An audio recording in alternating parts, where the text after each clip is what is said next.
Welcome back to KindaFunny's MCU in review. This is where we rank, recap, and review every single Marvel Studios project. This is where In Review totally began, and it feels like we come back to it now like once every other week. There's just so much Marvel Studios content coming out. Thank God there is, Tim. Thank God there is. Thank God there is. Of course, I'm Tim Geddes, and I'm joined by the return of Greg Miller. Hello, how are you? Andy, I feel like we always make a big deal of you returning, and it's like we got a couple more shows to get that out of our systems, and then you're just back. You know, then it's just normal. Not every day, Nick, that Mickey Mantle shows back up. Yeah. He's like, let me hit some dingers, and he's just knocking them out of Fenway Park. And kids are like, oh, it's raining baseballs. Yeah, it's crazy. He's playing for the Yankees. He's 140 years old. Of course, that voice you hear is the one and only producer / seducer, Nick Scarpino. Top of the evening to you, Tim. Oh, wait, did you get your new earphones? I got this a little bit at the tail end of last year. You may have seen them last year. But I like the little coordination going on with the beanie and with some of the colors in your background. I'm a fan, Nick. That was 100% by pure luck. These are the only ones available. So it just turns out that I have a beanie in the same color. Maybe I just like orange. Maybe I'm just drawn to orange things. And with a whole new background, the one and only Andy Cortez. Hey everybody, I'm still back home, still in Texas. The Texas treat in Texas. My mom just made a taco for me with beans, a little frijol taco, Kevin. Really, really good. Is it just beans and tortilla? Just beans, delicious. Oh my god, it's the best beans you've ever had in your life. I'd eat it. Can I so good, and I got one waiting for me in the microwave. What's up, Greg? What you got a problem? Poe likes the color orange. That's gonna be like that. It's useless. What a Did he need to come back? Your face with that donut, Greg. Eat the donut. You filthy animal. Did he need to come back? A reference to a friend and their favorite color. I'm just saying. All right, Poe's kind of got like the monopoly on the color orange in my life. So if Nick wants to really make this move, we're gonna have a problem. All right. I mean, I'll fight, folks. Why? Oh my god! And you of course, all wanted this. Rounding out the crew, the one and only big dog, Kevin Coelho. What's up, guys? I got a new chair.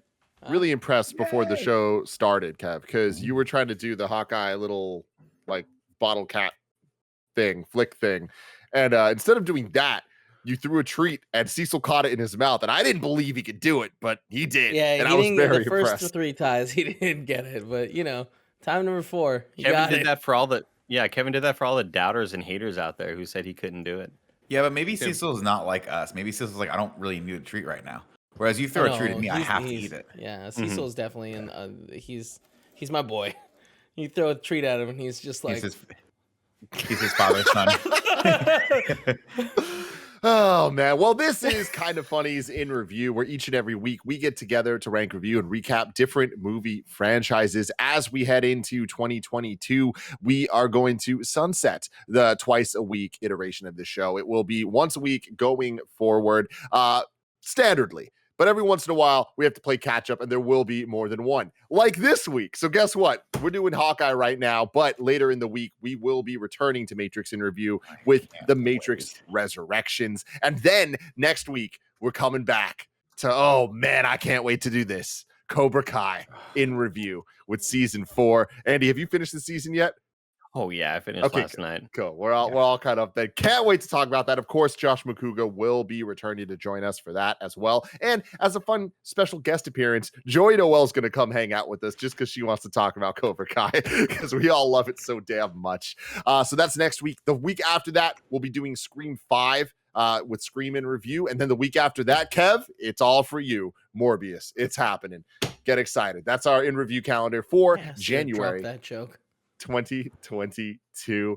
But you can get the show on youtube.com/kindafunny or roosterteeth.com. You can also get it as a podcast by searching your favorite podcast service for Kinda Funny in Review, and we'll be right there for you. Remember, this isn't the only show where we do different movie review content or TV review content or trailer reaction content, any of that stuff. We also have the Kinda Funny screencast. We're going to be doing live reactions to trailers, like the Batman trailer that came out. We're going to be recording that later in the week. We're also doing reviews for the Book of Boba Fett. And then starting next week, I think it is, maybe the week after, it will be DC's Peacemaker. Greg, how excited are you for Peacemaker? Tentatively, I'm interested. Like it's James Gunn.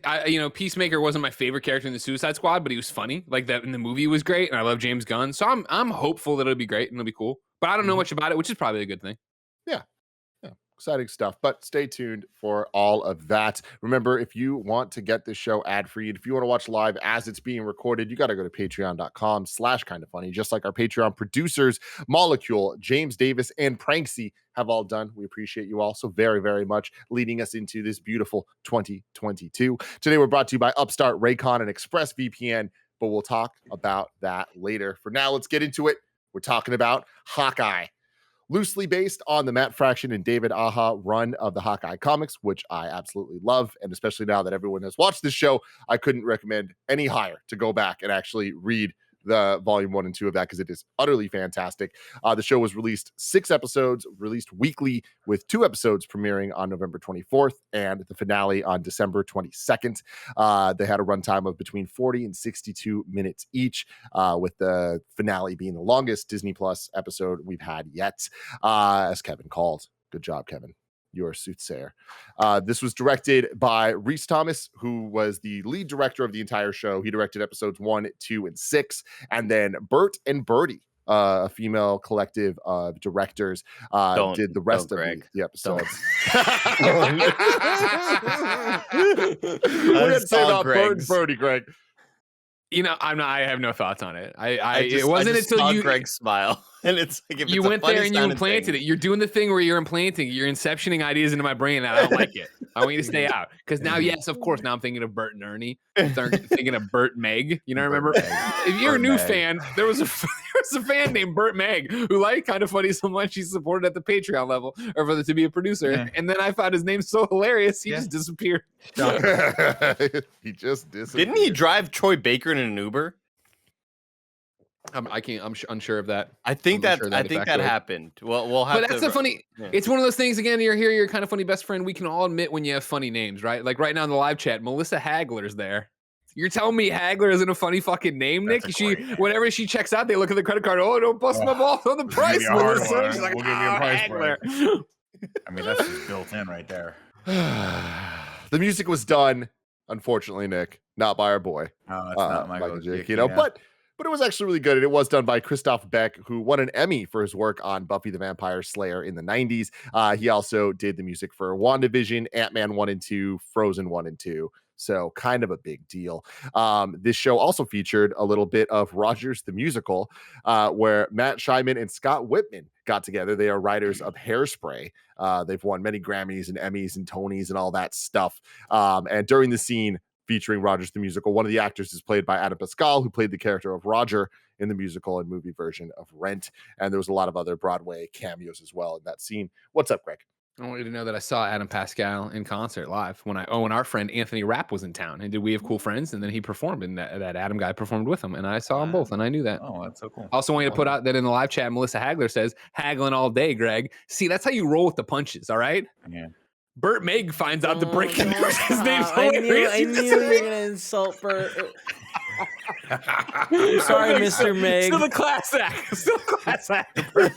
Or Bert Meg. He just wanted to support some people. I'm going to go on the Patreon back and see if he's still a fan or not. Okay. Let us know. My God. The show had a budget of $150 million, similar to the rest of the MCU Disney Plus shows. So let's get right into it. Greg, you've been sitting off the bench for a while, but you've been watching this show in the background. Yeah. We've been doing our episode by episode screencasts of it. So I want to start with you. What do you think about Hawkeye?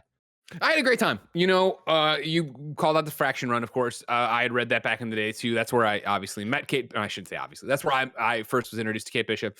I didn't read it as it was coming out issue by issue. I read trades later on.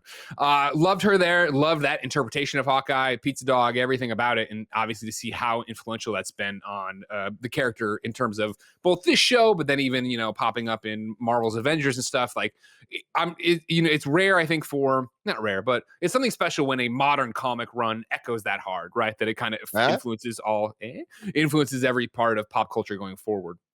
And so I came into this, I think, and I don't ever mean to I came into this with, I think, appropriate expectations. Like, you know what I mean? The whole Hawkeye Fraction run, right, is like very much like I'm Hawkeye. I'm a normal dude. You know what I mean? Like, I live in an apartment building and I got problems like everybody else. And so I was hoping and expecting it to be that thing with the comedy as well as the run. And I got that out of the show. I think there's not problems. There's things I didn't like necessarily about it. Like, the whole Vera Farmiga, who's an amazing actress, of course, we know from The Conjuring, the Cuckoo in review. Also, The Departed. Great movie, Oscar-winning movie. All I remember from that is sweaty Alec Baldwin. Bouncing all over the place like a volleyball. No, you don't. You know what I mean? But for her to pop up, it's like, okay, well, clearly she's gonna be the bad guy. The way I thought some of that stuff's telegraphed in a not fun way or interesting way necessarily. I was gonna kind of like get to the point of that. The ending, as with a lot of these shows, I should say all of them, but lots of the MCU shows, like a lot is shoved into that last episode. I would have loved it to have more of a chance to breathe. Maybe not put so much of that in there. Maybe have a few more exploratory things in there. But overall, I had a great time. I thought the show was funny. I thought the show was charming. I enjoyed the back and forth, obviously, between Clint and Kate. I loved it, not having the chance to talk to you guys about it, right? Like, it was the week we went to see Spider-Man, right? Where they started with the Yelena stuff, the Endgame moment, the blip, right? Mm-hmm. And like, Jesus, fuck. Like, when that happened, and it was like into the moment I turned to Jen, was like, we are so lucky to be alive. Like, the MCU is so special right now that this is happening in a show that's expanding on this thing, that she's here and not just a cameo. It wasn't just the rooftop thing. Like, we're going to get into it. Like, the whole scene of her and Kate at the table with the mac and cheese, like, there's so many great things to love in this series. I think that even where I'm like, all right, the ending is a bit weird. All right, like or the Kingpin, I wish they would have done more with this, that, or the other way. Like, I'm going to remember this fondly. I really enjoyed this. I thought it did a lot for the character of Hawkeye and for Kate Bishop. Kev. I loved the entire season. I got to watch Spider-Man like 2 days early, and because of that, the way things popped wasn't in the order that was intended. So we saw Spider-Man, and that night we went home and watched the episode, and it's revealed that, like, oh shit, there he is, Kingpin. Thank you. So like, it just, it's a magical feeling to have that everything tied so well together, and to also on the same day be like, oh shit, both these characters that like are like very well acted and I'd like to see more of, like, are still in it, so that is just an amazing experience. I like the way everything ended, but I'm not a huge fan of the Kingpin stuff, but like, I know that's going somewhere else. So just overall, I'm just blown away by like how much they made me care. And like, I guess I shouldn't be, because MCU is really good at doing this. But it's a really good show. Andy Cortez. We still spoiler free, by the way. No. Oh, I spoiled the shit out of stuff. Sorry. We go all on this. Cool. Also, real quick, Andy, spoilers for you that Burt Meg's still a supporter on Patreon. So great! Can you message Burt Meg and just I'm sorry. Tell him we're sorry. Apologize. Yeah. Would you like to know that while this is happening, I already sent that message. It says, Burt. Oh, great. I love you and give you shit on in review. I didn't want you to be caught off guard. Heart. Okay. Fantastic. I enjoyed this show. I still don't think that they, quite nail the landing. I didn't love Kingpin's involvement. I think the hype that we had in episode 5 going into that finale, we unfortunately lost that episode, but it was such a great discussion we had. And I think a lot of our ideas and theories of what might happen. Obviously, Tim kind of knows the run, so he knew best anyway, but it was just really neat to think about what could happen in episode 6. And I didn't love Kingpin's involvement. I don't know.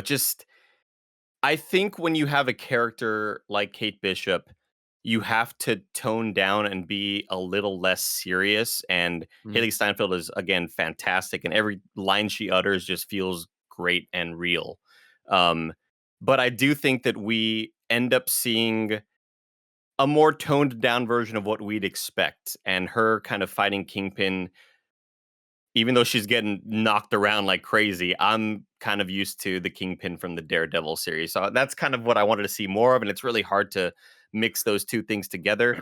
So I should probably just get used to, the more MCU Disney friendly type fights from Kingpin in the future.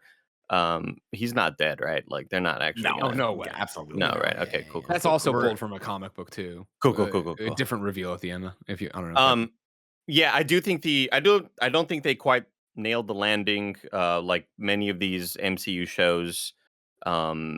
And I think the biggest thing I could say about this series as a whole is like I have not thought about it since I watched episode 6, and that was the first day that I had gotten here. I guess it was like the Wednesday that it first aired, maybe the Thursday.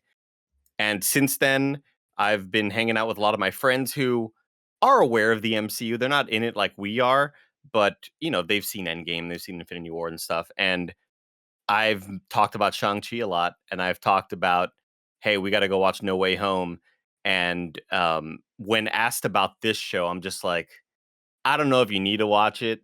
Unfortunately, there's some pretty important stuff story-wise that they'd be confused about had they see, later in the future, they see Echo pop up or they see other people. They might be really confused about who's this Yelena woman, if they didn't see Black Widow and stuff. So, like, I just have not thought about this series since episode 6 aired, and I think that kind of sums up how I feel about it. Go ahead. To chime in, I agree with Andy, but I enjoy that. I think it's similar where every comic book run and every issue, unless you're talking about an event series or whatever, isn't a must read, isn't something you have to do. I appreciated that this was a smaller scale. It was about Clint. It was about Kate. And no, you don't need to go see this to go see No Way Home and understand stuff, or to go see, I assume, Multiverse of Madness or whatever. Like, I really appreciated that this was a self-contained thing. I don't like the end credit scene, but we'll get to that eventually. But like, overall, I liked that it was one that it's like, if you want it, it's there, and if you don't, no big deal. Nick Scarpino. Yeah, I mean, I'm kind of with you guys, right? I enjoyed this. I think these are enjoyable little one-off stories that are ultimately kind of forgettable, and I think that's kind of right where they like. I don't think they need to be shooting for Spider-Man No Way Home every single time. Maybe I'd love that, but I just think that's an unrealistic goal. I think they came into the show knowing what its strengths were going to be. And those strengths were going to be in the scenes where we have Jeremy Renner and Haley Steinfeld sitting across the table for each other, like either joking around or having a heartfelt moment of her. Like, I love that scene in the last episode where she's like, you were just a guy with a stick and an arrow, and you could be a superhero. You couldn't fly, you didn't have a mechanical suit, but you inspired me. And that was a powerful moment. And it's two really, really good actors in a scene just chewing it up. I love everything with Florence Pugh and Haley Steinfeld. Everything else, kind of forgettable. Don't really need it. Don't really care one way or the other about it. I still think these shows have a lot of problems with, they're barely there production value wise. And I think a lot of the people they hire to be the secondary characters they're just not nearly the caliber of actors that they need to be for me to kind of not be taken out of a lot of those the B storyline scenes. Like the LARPers, I love them, used way too much in this last episode, and they don't work past a certain point where they're like, okay, it's our time, and they run in and they do the thing, and you're like, that didn't work. That should have been cut out. But ultimately, like, I'm glad these shows exist. They're fun to watch. And again, to Greg's point, not everything has to be the best thing ever made all the time, right? We can have orders of magnitude, and this was just a fun way to spend 6 episodes and catch up with some of these characters. It was cool. Andy, you had your hand raised. Yeah, totally agree with Nick on when it comes to like the LARPers, another character like that. But I still think it's worth the watch if you're wondering, should I get into this series? I did want to bring up, like, I don't really know if this show did enough for me to care about Echo as a character and to want to see a full series from her. I just didn't know if there was enough there really for that setup. If anything, I just want to see more Kingpin, so I'm obviously in for that. But I just don't know if there was a whole lot of development there for me to actually say like, yes, I gotta see that show next. Go ahead. See, Finn. I'm with you again that I don't leave there being like, give me this Echo show. I can't wait for the Echo show. But I am interested enough. I think the show did enough of setting her up of I appreciate, I you agree. know, the prosthetic leg, her skill set, the fact that she's deaf. Like I think they did a bunch of stuff there that makes me go, she's an interesting character. And like again, it's a little cliche, her whole like, you know, being tricked and then turning and then all the stuff, how it all played out for her. But I liked her enough that I'm interested that when the show drops, obviously, to see what the trailers are like and let that sell me. Like I left positive. I'm positive her stock is rising to me, but yeah, it's not that I'm like waiting with bated breath for the show. It's a good setup for a more fleshed out Launch story pad. with her later. Yeah, for sure. Tim Geddes. Tim I'm in a Geddes. similar place to all of you guys. I think that I'm more on the positive side, where overall I truly loved this show. I think episode to episode I was very engaged. I think that this is the best show so far. To every episode kind of have that moment towards the end that makes me very interested in seeing something new the next episode. But then they always would deliver something like the Pym arrow and like other MCU connections that I wasn't expecting. So they delivered the things I was expecting in terms of storyline and characters and who's going to show up and how they're going to do it. But then they also kept surprising me and wowing me with some really fun stuff. I think the action was pretty great throughout this whole series.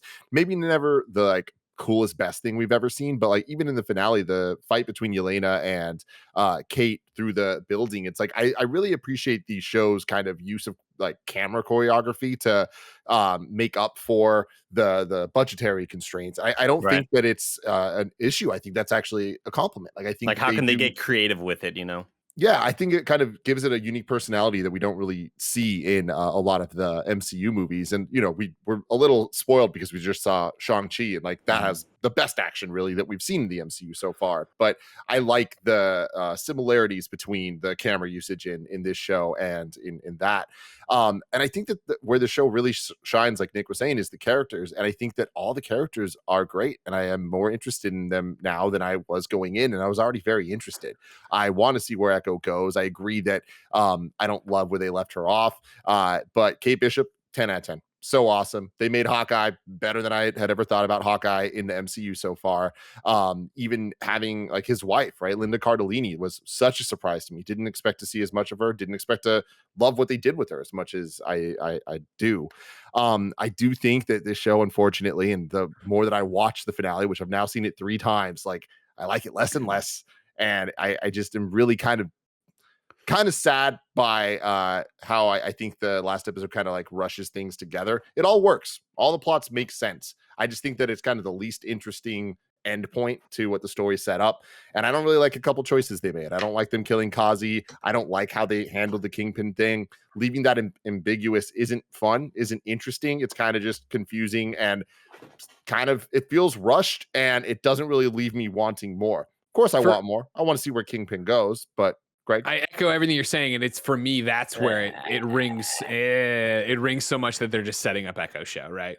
Because you assume it's going to start right there. That is where we'll start with her show. And it's like, all right, like I didn't think we needed. Yeah, I'm with you, right? Because even the comic I was referencing earlier reveals what happens when he gets shot off camera or off book or whatever the hell it is. Yeah, they could have ended it a cooler way than that. And with that, it's like I don't necessarily think that MCU Kingpin needs that story this soon. You know, I kind of feel like we're kind of rushing into a lot of things with a major character, and you know, a lot of the stuff that I'm saying here, people are going to be like, oh, like just talk about what's happening, not what could have happened. But I think that's kind of the thing you can't take out of the MCU is the theorizing and is us kind of wanting and expecting them to make the most use of what they're doing for setup, but also telling a very compelling story with its own thing. And they've proven they're really good at doing both of those. So when they have moments that don't kind of do that, it's just a little bit like, oh man, like the post-credit scene, like Greg's talking about, I loved seeing more of the musical. That was fun. And I liked kind of some levity there. That's great. But like, I really do think like at least tease Echo. Like at least like have some type of setup of like letting people know that the Echo show's happening and is going to be tied to this a little bit more directly. Even just like Loki did. where it was just like Loki season 2, just at the end to just have Echo, like to tie it all together. Like we know, but I just feel like the one of the biggest hurdles Disney Plus MCU shows and Star Wars shows too have is like they need to be important. They need to be like tentpole viewing that everybody is in, or else they're never going to hit the heights because Marvel Studios is going to look at it and be like, well, we can't put important stuff in the shows because not everyone watches it. I want it to be the other way where they're like, no, all of this stuff matters equally. And I think that they're still in this weird balancing point where they haven't quite hit where I would like to see them, because I was pretty let down by the finale, and that sucks to say. I don't think it really changed my thoughts on the show overall. I do think that moment to moment it was a great ride and they told a great story. I just wish that the end was stronger to make it a fantastic story. Nick? Yeah, I mean, I would say. I'm sorry. Go ahead, Ray. No, please. Yours. I want to talk about the end credit scene, so you're fine.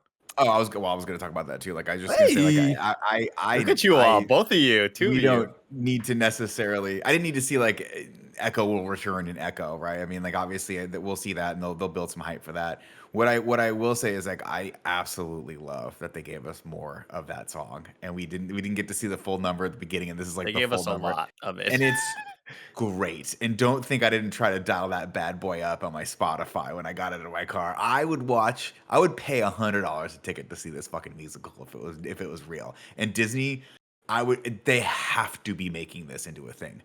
I hope to so. God they are. I hope to God they are. And, with that, just to jump off, like I loved it too. I loved that bit. I thought it was amazing in episode 1. I think one of the strongest points of the entire show was that musical being as funny as it was, but then also having great character moments with Hawkeye, of him looking at Natasha and kind of introducing the audience to the fact that he is deaf. Like they nailed that whole bit, and that was awesome.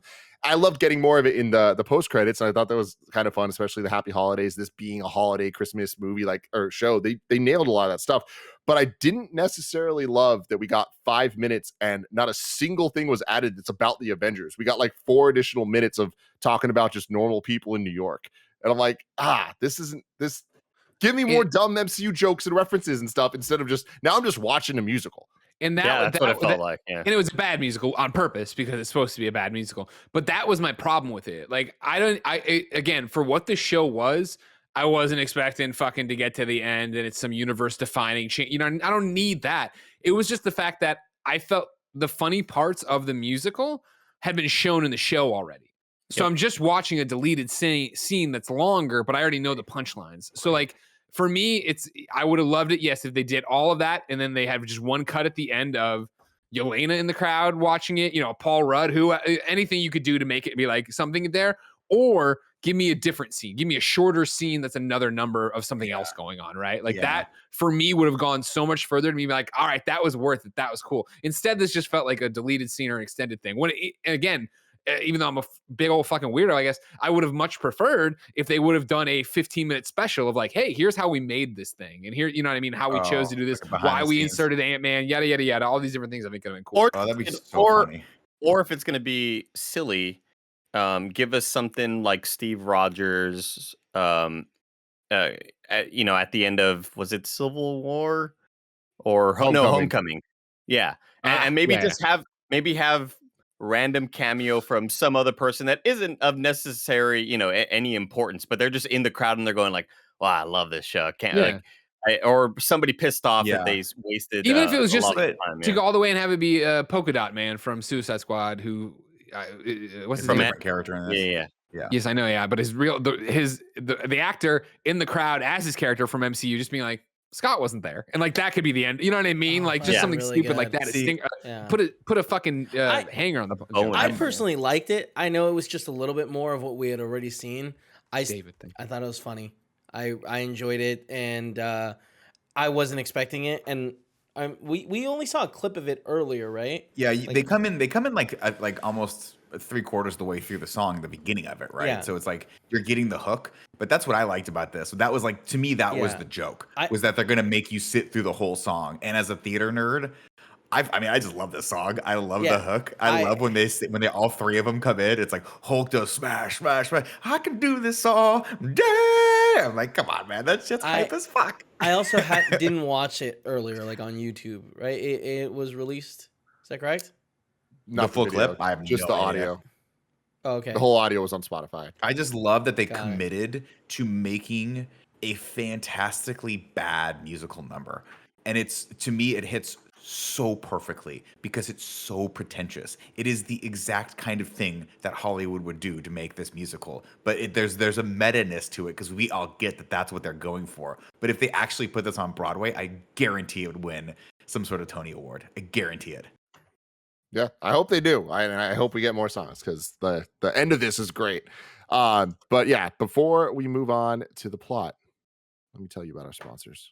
There's so much going on right now, whether it's stuff you're excited about, like traveling, or stuff you'd rather avoid, like traffic. You can't always control the vibes out there, but you can control the vibes in your own head when you've got a pair of Raycon wireless earbuds in your ears. With Raycon's new everyday earbuds, they look, feel, and sound better than ever. One of my best friends, James Burke, he loves these things. He's always out there when he's running, when he's playing his baseball. He's a baseball coach, so he does a lot of those two things. And Raycon's new everyday earbuds look, feel, and sound better than ever. They've got an improved rubber oil look and feel and optimized gel tips for a perfect in-ear fit. Plus, you get 3 new sound profiles, so the sound is great no matter what you're listening to, whether it's a podcast like this one, or some hip-hop, or some rock, or anything in between. Right now, Kinda Funny listeners, you can get 15% off your Raycon order at buyraycon.com/kindafunny. That's BUYRAYCON.com/kindafunny to save 15% on Raycons. Buyraycon.com/kindafunny. Using the internet without ExpressVPN is like leaving your keys in your car while you run into the gas station. You're probably fine, but it could be a disaster. Every time you connect to an unencrypted network, you're basically giving someone else the keys to your personal data, like your passwords, your financial details, the passwords to your financial life. And it doesn't even take much technical knowledge for someone to hack you. But ExpressVPN creates a secure, encrypted tunnel between your data and the world that'd take a hacker with a supercomputer over 1 billion years to get past. Plus, it's super easy to use. You just open the app and press a single button. I've been using it. Kinda Funny's been using it. It's keeping our internet safe. And I love that. I love it so much. I love how easy it is to use, and I love that I just don't even need to worry about it. Secure your online data today by visiting expressvpn.com/kindafunny. That's expressvpn.com/kindafunny. And you can get an extra 3 months for free by going to expressvpn.com/kindafunny.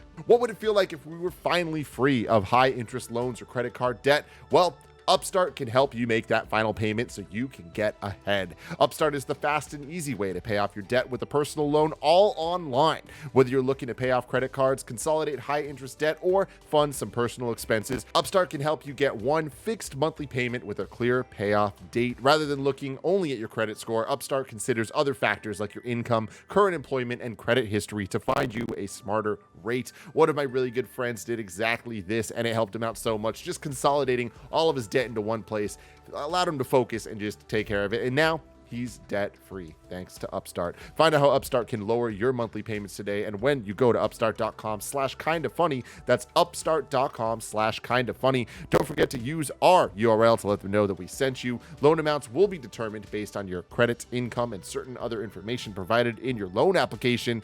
Upstart.com/kindafunny. Greg can say the plot all day. That's all I got, Eric. Hey, everybody, welcome to Hawkeye. It's on Disney Plus. You probably knew that already. We open at the very familiar. Well, we don't know it at the time, I guess. There's a little girl running around, Kate Bishop, right? And she's got a dad. She's got a mom. They live in a very fancy, expensive house. You can already tell it's an apartment. Doesn't matter. And they're like, man, we're rich, and this is cool, and that's stuff too. And then daddy's got to go do something. I forget what, because I watched it a long time ago. Greg, real quick, how much do you think that apartment is? Couldn't even tell you. I mean, you get to a point where it's like, we're talking about. You might as well tell me it's a bajillion bananas. I don't know. You know what I mean? Like, it's those just numbers whatever, mean nothing for you. Whatever number you're gonna toss out is a completely fictional number. You'd believe no it. Idea. Got it. I have no idea. Yeah. What do you think it is? You got a number?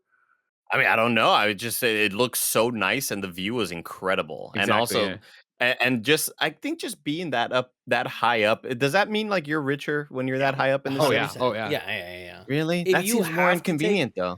If you have to take an elevator, that means that you have to have a working elevator. You know what I mean?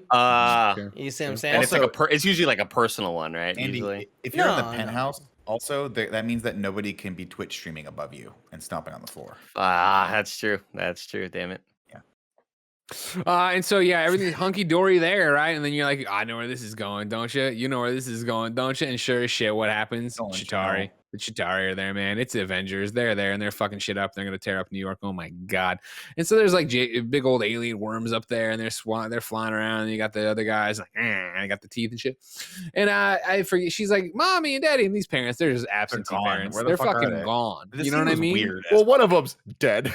That's fair. Yeah, But whatever. this scene was very They're like, weird. whatever. It went on for very long, and it was not edited very well. And it was a long bit of a ride to establish these characters.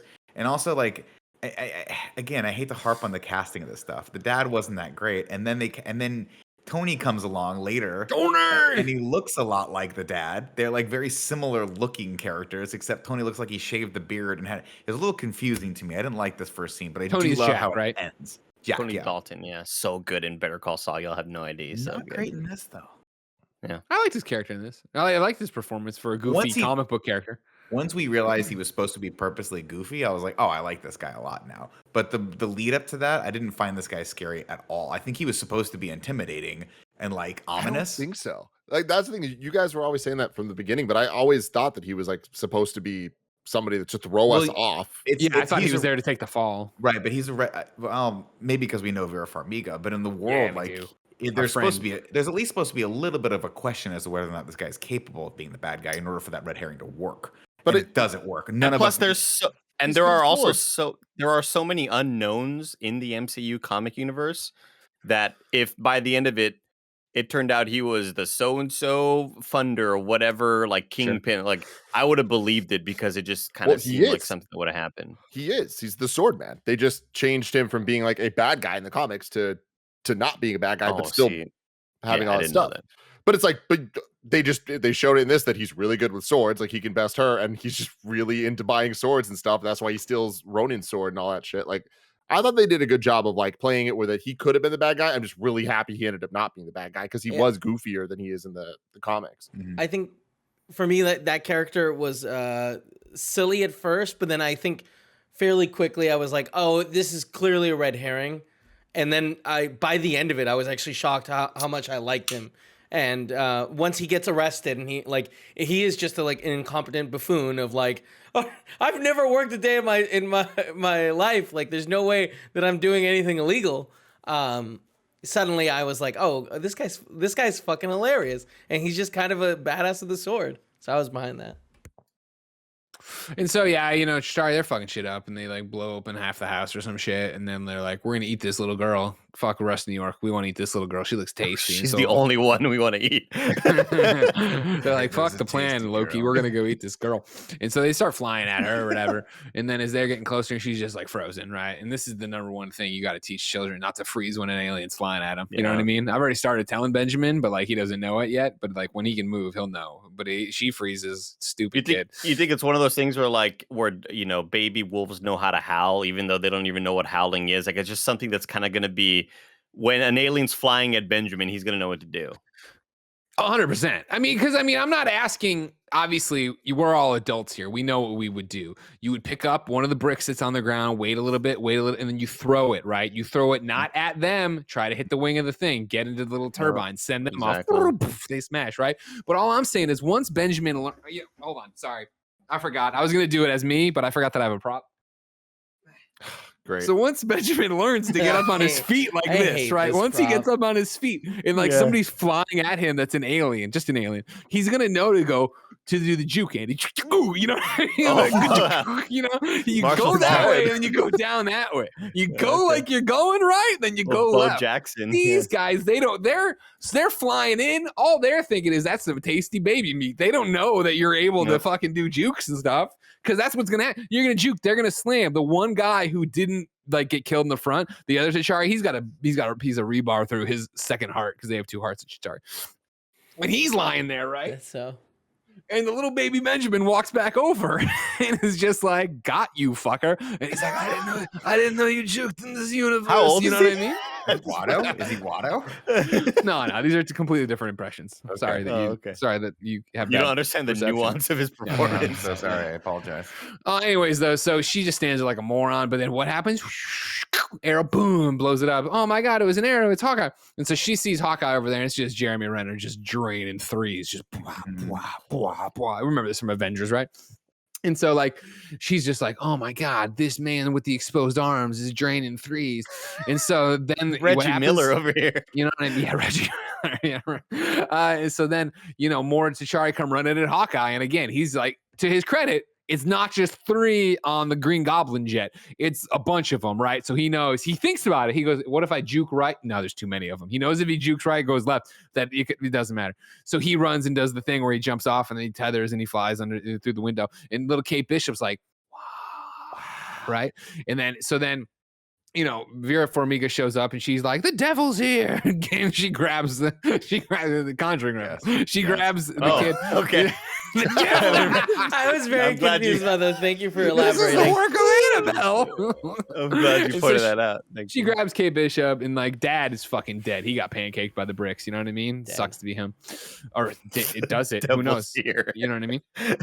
And so then it's like, all right, we already know what happens next, right? Of course, I can put it in here if you want, though. So the Avengers beat the aliens, right? Iron Man falls through the ground, the shawarma, and then guess what was underneath the Avengers building? Michael Keaton. Damage showed up, and they were like, "This is a government control." He's like, "I bought trucks for this," and they're like, "Fuck you!" And he's like, "Nah, I overextended myself." Yeah, it's fucking great. Spider-Man's a great movie.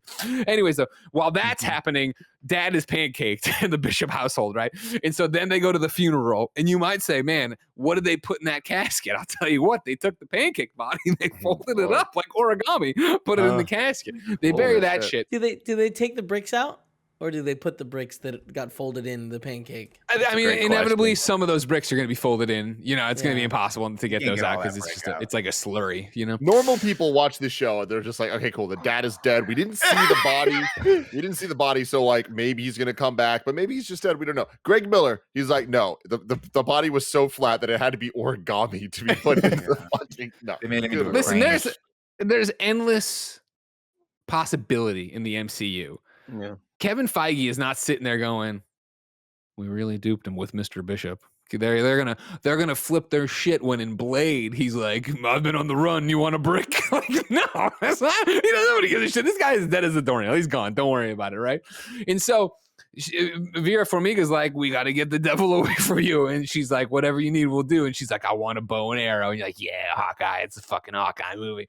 And so then it's present day, and we're in New York. I don't know. There's fucking 6 episodes. People don't nickel and dime me about how it happens or when it happens. Quit nickel and dime. Before this, though, we get the opening credit scene, which That's is what so I just said, Hawkeye. What? I just said Hawkeye. It's Hawkeye, yeah. Okay, yeah.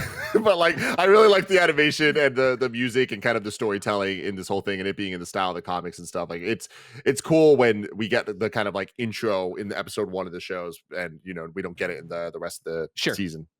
They nailed it's all about the font, Tim. And oh yeah, when you have a graphic designer that can nail that logo and font, it's just you set the tone. They set the tone early. And so now it's present day, everybody. I'm going to just toss it in here, all right? So now we're at the Mrs. Winchester boarding school for girls or whatever. And Kate's there, and she's like just queen of the archery competitions, all right? People are fucking tossing apples up, and she's knocking them out of the air. You know what I mean? People are like, whoa, William Tell Overture. You know what I mean? And the tuba guy's like, whoa, whoa, whoa. So we can never, ever let him take a break from KindaFunny ever again. He just laughed at a William Tell Overture joke that he made. But he made the sound of a tuba. Whoa, whoa, whoa, whoa.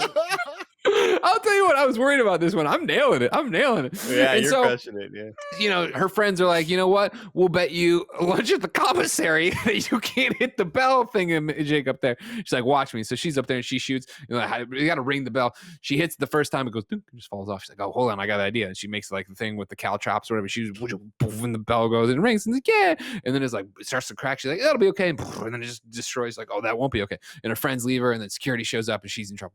And then in New York, right? Hawkeye's there. And we're at the Steve Rogers musical, right? And we start there and we see it and we already talked about it and it's funny, but it's like, it's bad because it's funny or whatever. And Hawkeye's there. And he's like, oof, man, this is just like not great or whatever. And his dumb kids are there. And he's got his hearing aid. I forget if he turned it off or already turned it on or whatever.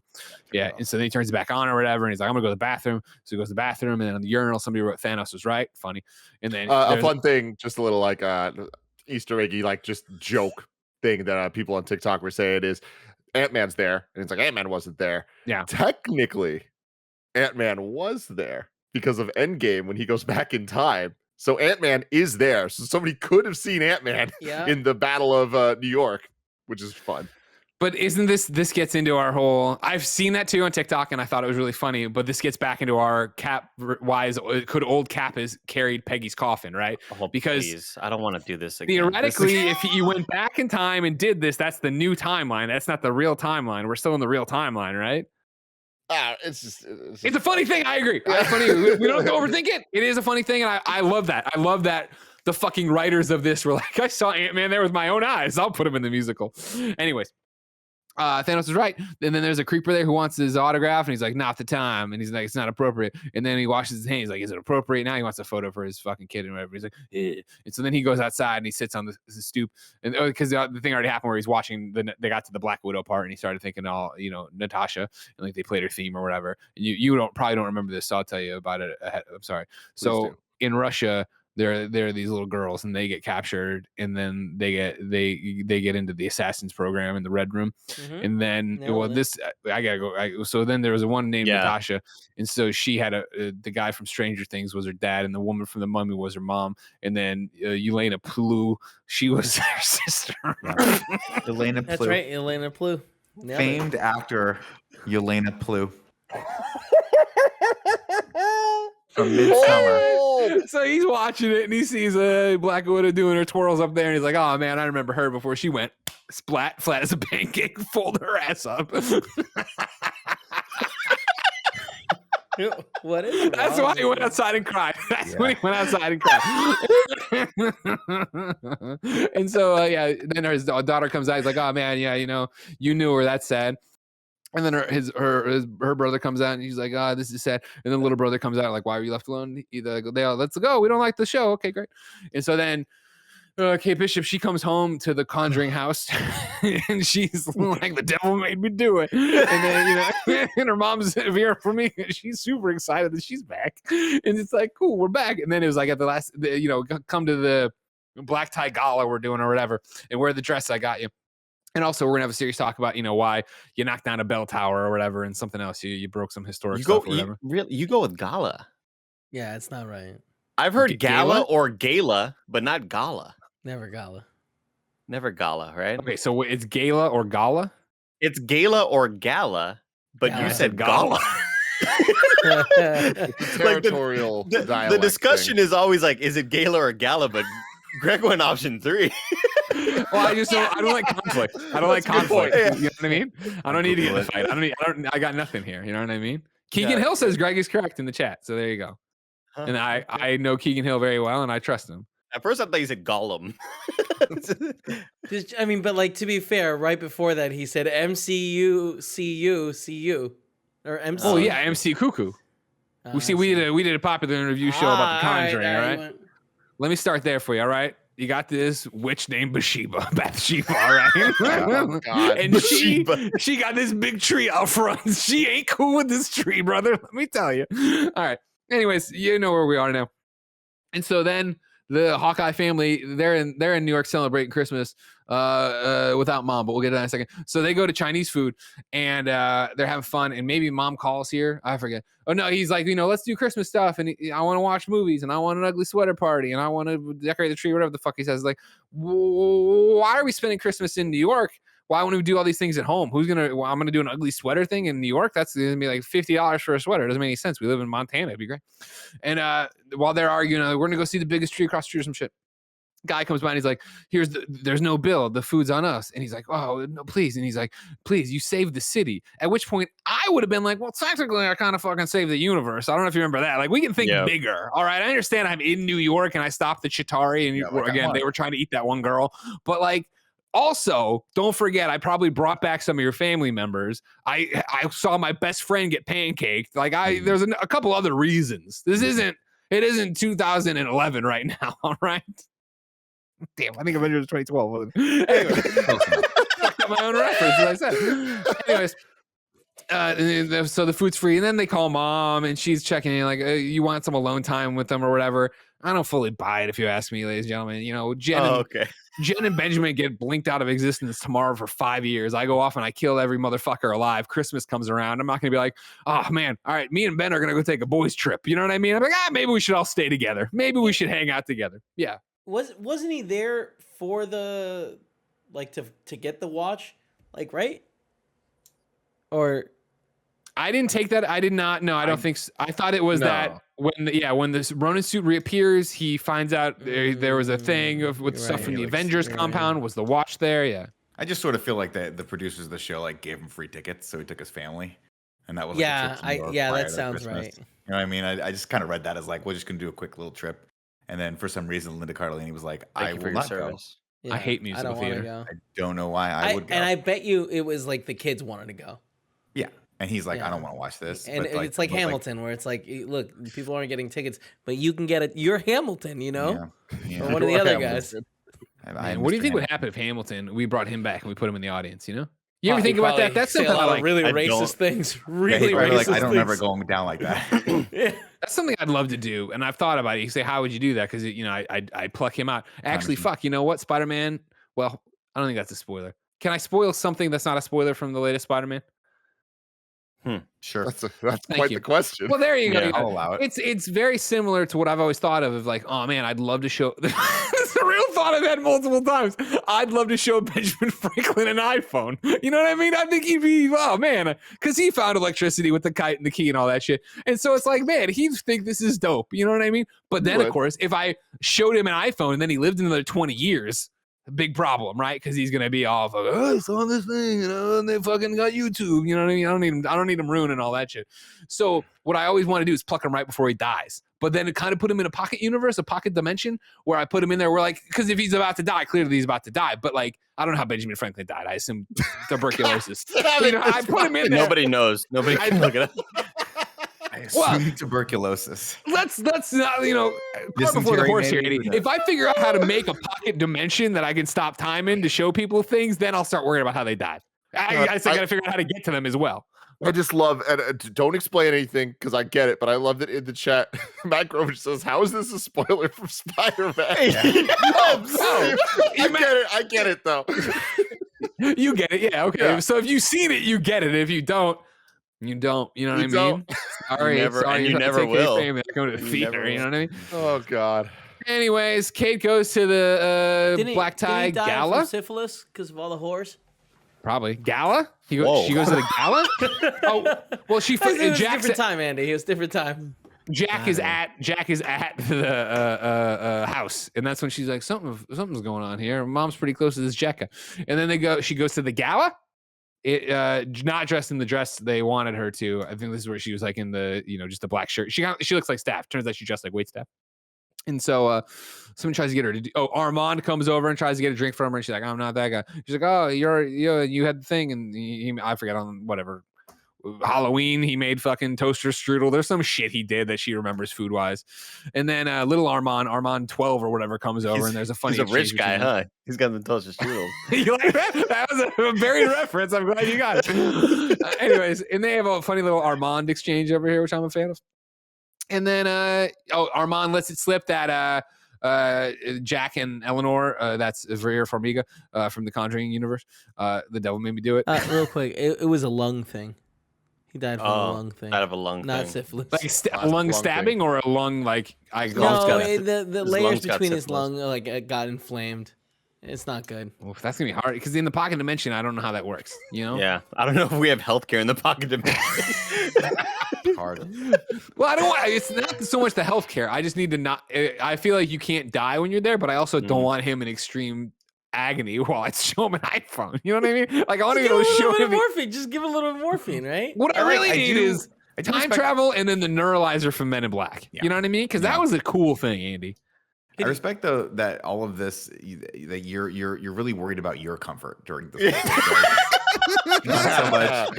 No, he's worried about Benjamin Franklin's comfort. Thank you. Thank you very much. I mean, clearly I was right. Yeah. Okay, so they're engaged. What? She goes over there and confronts her mom. What? She's not happy about this engagement or whatever. And Jack's weird and aloof, and we don't fully get it or whatever, right? And so then we get she's walking around, and eventually Armand is talking shit about Jack to the mom from The Conjuring, and then she leaves, and then Kate's like, I'm gonna get the bottom of this one. And so Kate goes down to the old black market auction, and all the people are rich down there. You tell Andy how much their apartments cost. I don't know, man. Bajillion bananas. And they're down there, and they're like, we're gonna auction off a bunch of weird, crazy shit. And everybody's like, cool, we're rich and we gotta spend our money on it. And Armand's talking shit to Jack, and Jack's talking shit. And Armand made it, it's very much like, oh, Jack's, he's a fucking bad guy. I don't like him, whatever. And so like, they're eventually like, and here's the Ronin suit, and he's a fucking bad guy, and we're gonna, do this thing. And they're like, did they? Yeah. The watch shows up after this, right? Like we don't. The watch doesn't get a moment on stage. The right? watch is the tracksuit mafia. Like they just you hear them talking about it when Gotcha. during the flurry. I love this scene. I love the use of the Ronin suit being auctioned off. Like I think the setup for this was really good, and I didn't expect it. Like this is kind of one of the things I like most about MCU, which is taking what I know from the comics, but then totally flipping it where like the Ronin has nothing to do with the Hawkeye comic series at all. So them adding it, there was an auction. So them kind of combining elements together, I thought they did a really good job with to make it a compelling story where I didn't know where it was going. And so Tracksuit Mafia busts in, all the stuff starts going sideways. Kate, who again was established in the credits and from the archery thing at the funeral for her pancake dad, that she not only was great at archery, she was also great at like martial arts and shit. Like she would not need you to take off your shoe and lay down. She would just fuck you up real good. And so she sees all this shit popping up. She's like, well, I can do something. And there's a bunch of funny stuff here where like she's trying to get away from the waiter and the like boss of the waiters and shit. And she's like, you know what? I'll put on the suit and I'll fuck some shit up. So she puts on the Ronin suit and she starts fucking people up. And there's more funny stuff of things not, exactly going right for this first superhero outing. And they mentioned the wash and shit like that. And she gets out and like chases him or some shit, and then the dog shows up somewhere in here, right? And then like news cameras catch all this shit and they put it on TV. And Hawkeye, he's back with his family in the hotel room, and he's like, man, what an end to my New York trip. And then he sees this on TV and he's like, fucking hell. So then he goes out and he's looking for stuff. He's looking for all the Ronin suit. And eventually he finds it on Kate Bishop again, right? The tracksuit mafia comes for her, right? And then she gets away from him for a second. And then he gets there. He saves her from it. And he puts her up against the thing. And he takes it off. She takes it off. And he's like, Hawkeye. And he's like, oh, girl, I don't know. You're a kid. Yeah. Whoa, kids. Whoa, I don't like kids except my kids. New York's got kids? New York got kids here? Kevin. And I have breaking news for you. Sister Act 2. Morbius has been delayed to April 1st, 2022. No, perfect. You're going to have to watch that trailer. You will be the April Fool sitting in the theater. This fucking movie. Sorry, continue. No, you're fine. And so then now we got Kate and Hawkeye together, and they're fast friends. Not really. Kate's, this is the person who inspired her to do it. She takes him to her apartment where she's got a bunch of archery stuff up, and she's rich, and that's proven. She brings the pizza dog up there, Lucky. They talk a little bit. She makes some reference to being like, one of the greatest archers in the world or whatever. That's what people have called her or whatever. Hawkeye kind of laughs it off. I really don't think they did a good job with Lucky in this show. Like it really is, especially how it all ends. I'm like, they kind of just were like, yeah, we had to do the thing, so here it is. But I don't think it really made sense story wise. Like the dog just kind of like shows up and like randomly like seems to be leading them places and shit, and it's not really explained. And what I really don't like is what we get to later, where they like make a big deal about what they're gonna name the dog, and then they don't really have a moment for that, and then they just name it Lucky. Like it kind of just seems like it's out of nowhere, and they like it again. That's kind of evidence of what I'm saying about the finale feeling weirdly rushed, and it adds up and it makes sense. But like in the second to last episode, like Wills talks about having a name for the dog, and like the way it all happens, I'm like, why Lucky? Like that doesn't make sense. In the comics, there's like reasons for all this shit. I mean, is the dog like Captain Marvel's cat? Like, is this dog some sort of alien that's going to save the world? That's what I'm saying. Like the show presents it as if it might be, because it's Like a kind of big weird. deal. But in the comics, it's I not. keep saying we got to go feed that dog. It's like, why is he going to fucking kill I think it's someone just if we don't? comic relief, and I think it's the fact of like a show normally doesn't acknowledge how much care a pet actually needs, and so like they go on these crazy adventures and do all this crazy shit, but then they have to still go walk the dog. No, yeah, that part I got. I just didn't know if there was going to be some sort of payoff for it. But Tim, what's the deal with the dog in the comics? Like, how's the? I mean, differ? I mean, it's just like there's a little bit more care put into, and they go a little harder on like the dog like gets the shit beat out of it by the tracksuit mafia, and like Oh the no. the Hawkeyes save the dog. Like it becomes way more of a thing of like there's a I don't think I reason could handle behind. that. And I'm not asking for that You know what I mean? necessarily. Like I kind of like the tracksuit mafia, and that would made me Bro. not like them. You know? The Yeah. Dude Bros. Yeah. They do, Bruce. So they're back at the apartment. Tracksuit Mafia shows up. They start trying to fuck the place up. They do a great thing where they throw a Molotov through the window, and Clint catches it and throws it back. That was dope. Eventually, they start the apartment on fire. The Hawkeyes have to leave the Ronin suit and evacuate. They do. They get out of there. They run to Kate's aunt's apartment, right? They set up shop there.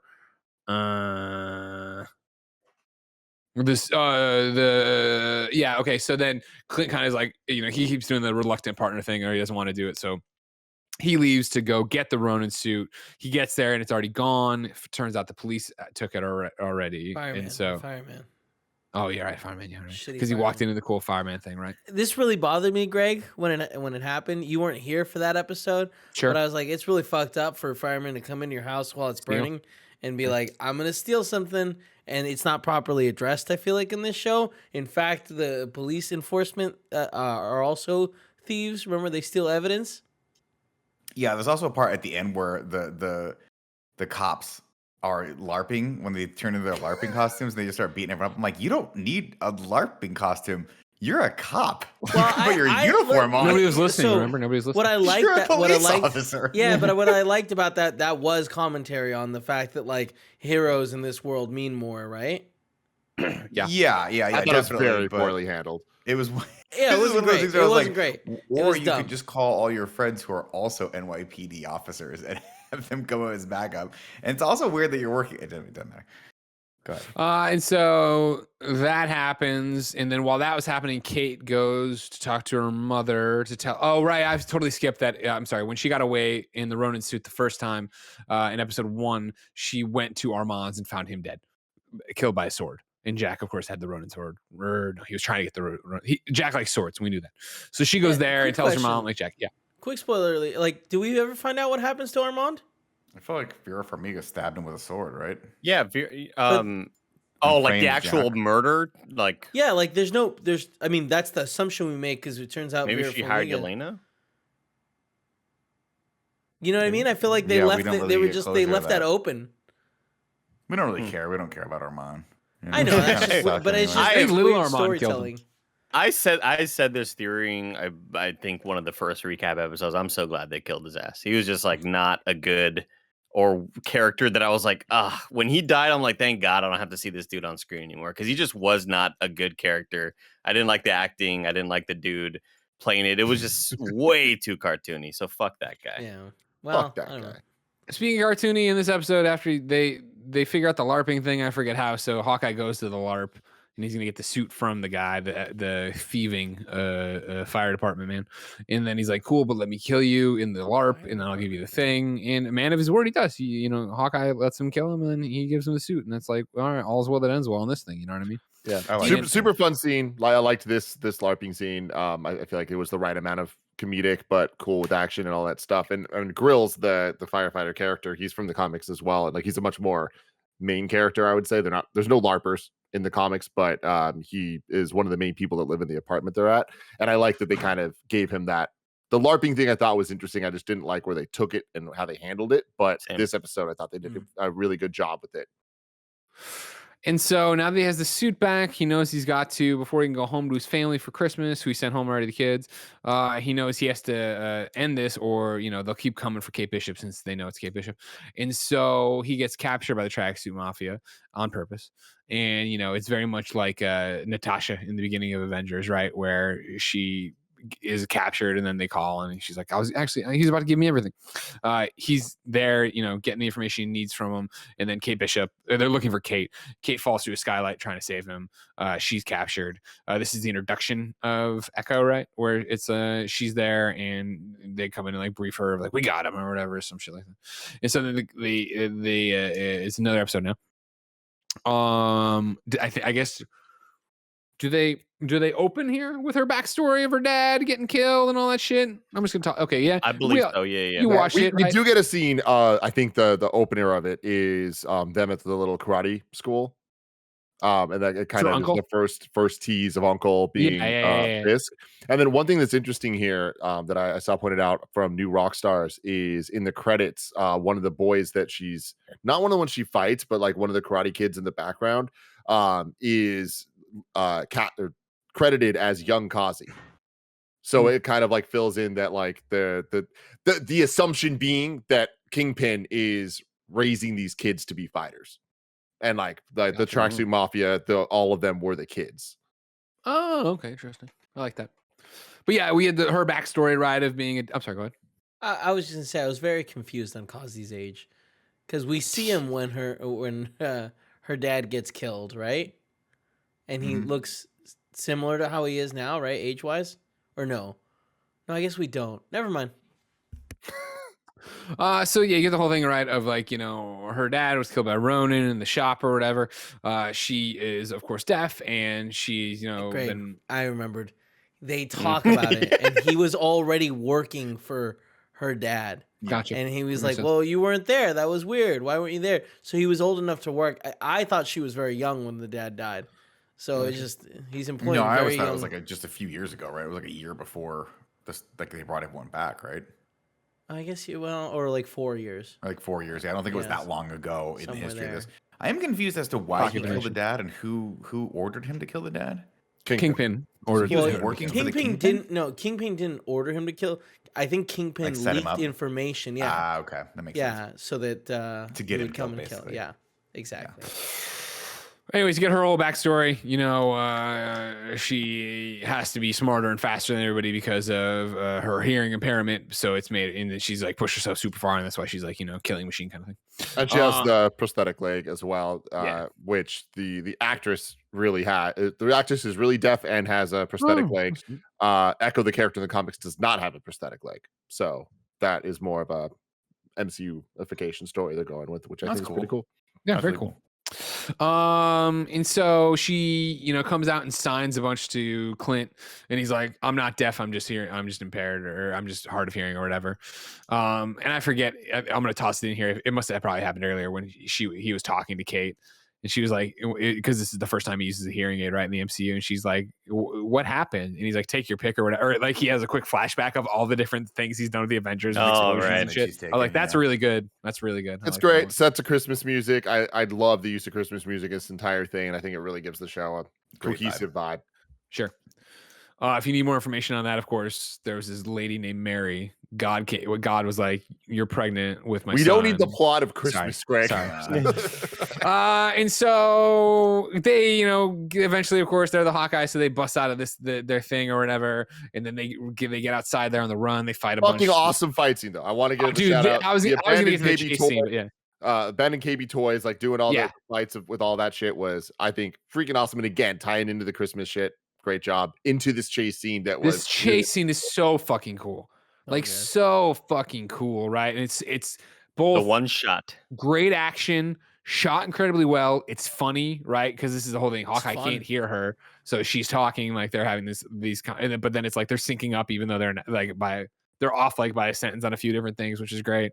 I wish they didn't use it in promotional material, because I think it was like probably the standout moment for me, just like in terms of the creative use of camera work. And I just thought it was really neat and a cool thing that I wasn't expecting from a show like this. So I kind of wish it wasn't used in the early promotional material, because it's so dope, and it's still as cool when you watch it, but still I was kind of bummed out about that. I like that it's also set up for a joke later, though. I think if I'm not mistaken, this is how this episode ends when they go to the train station and they're on the subway.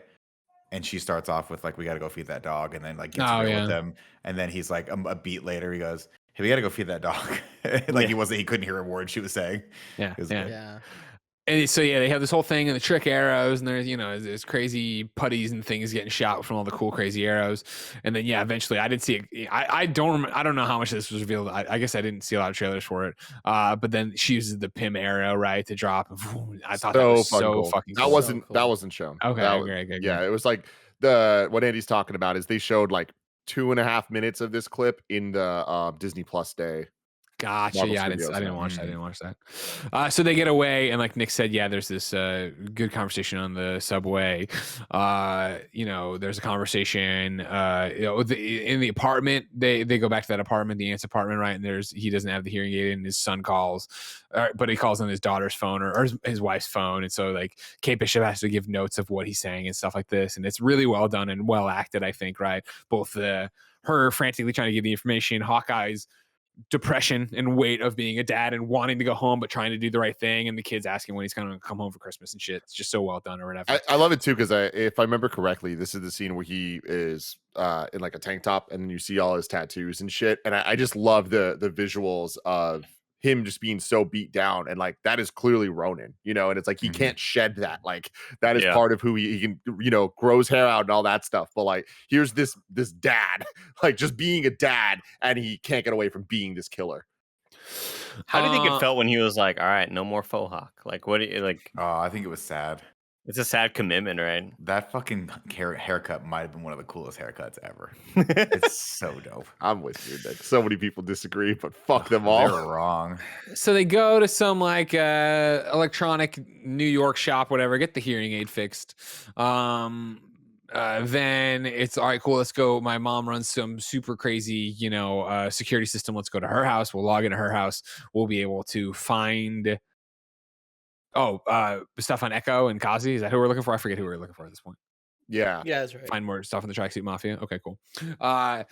They go there, and it ends on a really lame cliffhanger, I thought, of like Jack with the sword getting Hawkeye, and this cliffhanger. Then you pick up the next thing, exactly what you think would happen happens. Kate comes out and she's like, "Oh, don't worry, that's my friend Hawkeye." And like, "Oh, Hawkeye the Avenger who saved the world." No, just New York. And they're like, "All right, cool. Yeah, blah blah. All right, cool." That's what they said. They're like, any moment there was anything similar to what we had with that cliffhanger, I just thought like Kingpin. Oh, this is Kingpin. Yeah. It reminds me a lot of when me, Greg, Jen, and Gia went to go watch the Selena movie. Mm-hmm. And at every turn, Jen wasn't sure how Selena the singer dies. So anything that happened in the movie, Jen was like, "Oh, is this where it happens? Is this where does she fall off that bridge? Oh, does she like die in the Ferris wheel?" The best was, remember there's this scene this is Jennifer Lopez movie where they're driving on like the highway in a convertible, and they're like, I forget if they start kissing or if they're like wooing, and Jen was convinced that they were gonna like the car, somebody's gonna get a head-on collision and kill them. And it wasn't until Yolanda showed up and the entire audience booed her that she's like, "This lady must have something to do with it." Yeah. Like, I'm trying to key in on this. Anyways, though, all is well that ends well. See you guys later. I'm Hawkeye. I'm gonna leave. And then as he leaves, Vera Farmiga, the mom from The Conjuring, The Devil Made Me Do It, comes over and is like, "Listen, just fucking stay away from my daughter. She's not a superhero." And Hawkeye's like, "Sure, no problem," because he doesn't want to work with her anyway. But she's just doing her thing. She keeps doing it. She has that like a really like powerful line because he doesn't. Is this when he says like she's really good, and she's like, Natasha was really good.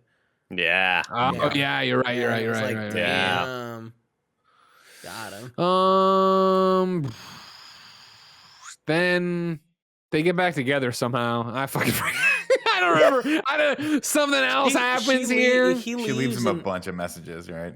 Right. Well, she contacts him. But also we have like weird mother daughter stepdad time, right? Where they're all hanging out. Oh, right. Yeah, this is where we start to get. This is where Haley Steinfeld kind of starts to warm up to Tony Dalton as stepdaddy, and he sees them being cute together, and she's like, "Oh wow, they're actually this is kind of adorable," and I see why she likes this guy. And the reason why I was laughing earlier, Greg, has nothing to do with what we're talking about now. I just thought about. I forgot what interview it was where Tim walked to the restroom, and Greg was like, "Hey, should we skip forward in the plot while Tim's gone?" Yeah. That was a good one. I forgot what that was for. Yeah, it was a movie we didn't like. I forgot what that was for. It was so like 30 funny. Yeah, no, the sad part about that is it was Ghostbusters 2016. It was Ghostbusters 2016. The sad part is, Tim, we did it. We actually skipped forward in the plot. Yeah. Tim came back and was like, wow. Tim knows everything. Don't worry about it. This is where the watch gets reintroduced. There's a tracking signal it's giving off. Laura, the Mrs. Hawkeye, she knows all this. She's telling Hawkeye. Hawkeye and Kate go to get it, and they find it across the thing, and then they're gonna use like he's like talking about how they should do it, and then Kate runs off and does it on her own, right? Am I getting this right? And she gets in there, and it turns out that it is Echo's apartment. Like, oh god, you gotta get out of there. And so then all hell breaks loose. Going off, right? Yeah, exactly. Yeah, it was The silent alarm. Yeah, the silent alarm. Right. Sick. And then does Echo get her in the apartment, or does she get all the way over and then Echo gets her over there? It gets her. We get to there. whatever happens. Natasha gets her, right? No, 'Cause Yelena. Echo- Yeah, we have a whole fight Oh, over yeah, on the next Yelena, rooftop sorry. of Yelena, Echo, Kate, and Clint. In a really fun 'Cause- time, really cool thing. She's Yeah. Yelena's masked at this point. We don't know it's her. Yeah, I think you're right. I think actually Echo. I don't know. They all 'Cause get they- over there and they fight yeah. at one point. So by hook or crook, they're all over there fighting. You know, you think Yelena should be able to kill everybody pretty easily, but she's not. And then at some point, Kate gets knocked off the side of the building. Hawkeye gets her and saves her, but he screams Nat, right? Or he screams Natasha or something like that. And I think they play the sting from Endgame. Or not. Yeah. They no, play the Endgame. music. Yeah. But he saves her, and that's kind of the moment for him of like, this is fucking over. I can't do this. I'm not going to lose another partner. More than that too. I said this in the Please. screencast, but something I really like is the earlier they set up the dopest shot you ever took, and he's like the one I didn't take, and it was how about Black Widow or Natasha, and Kate has a shot on Yelena and doesn't take it, which is really cool. Yeah. Love this whole scene. Love Yelena coming here. Dope as cool reveal of her at the end. Yeah, I didn't fully get why I forget. I remember watching it and it being fresh and being like, I don't understand why this fight diffused the way it did, but it diffuses and everybody goes their separate ways. And that's when Clint's like, it's over, Kate. She's like, no, the dog. And so then the episode ends, and then the next episode begins, and it's the fucking dope shit I was talking about earlier, right? Where it's, here we go. It's Yelena and one of the other Black Widows, and they're going around trying to free the other Black Widows and shit, like we saw at the end of Black Widow. She got the red stuff, like, the stick you break and it wakes them up. And so eventually they get to a really fancy house and one of the Black Widows is there and they break the thing in her face. And she's like, what the fuck was that? And she's like, I don't think she was under the drugs influence. She's like, what are you doing? She's like, what we were trained to do, killing for money. And it's this really fun scene. And then it's them hanging out and kind of catching up a bit. And then, Yelena goes to the bathroom and starts washing her hands and does her getting blipped. So but then it cool. comes right back and the room changes around her. And she comes back out into what seems to be another person's house, but is in fact that, they're Black Widows, reformed life now with her husband and child or whatever. And so she gets briefed, and this is, we're catching up on how this all happened. And, I got to talk to my sister. And we all, of course, know can't talk to a pancake. Once you get a pancake, it's over. You can't talk to a pancake, but good luck having the pancake respond. Exactly. Pancake ain't gonna talk back. All right. And so then we're back in New York, obviously. Kate Bishop is dejected because, of course, Clint won't. This is where the stuff happens. This is where she's calling him over and over and over again. He won't answer. This is where Kate looks into it and finds that it's the Jack. She finds this shell corporation that is assigned to Jack's name. She's gonna blow this whole fucking thing wide open. She does. Mom doesn't. Oh no, Mom does believe her when she does this. They arrest Jack. That's like at the end of the episode. I'm skipping stuff here. Clint's doing stuff. What's Clint doing? I don't know. He's at the thieving fire department man's house.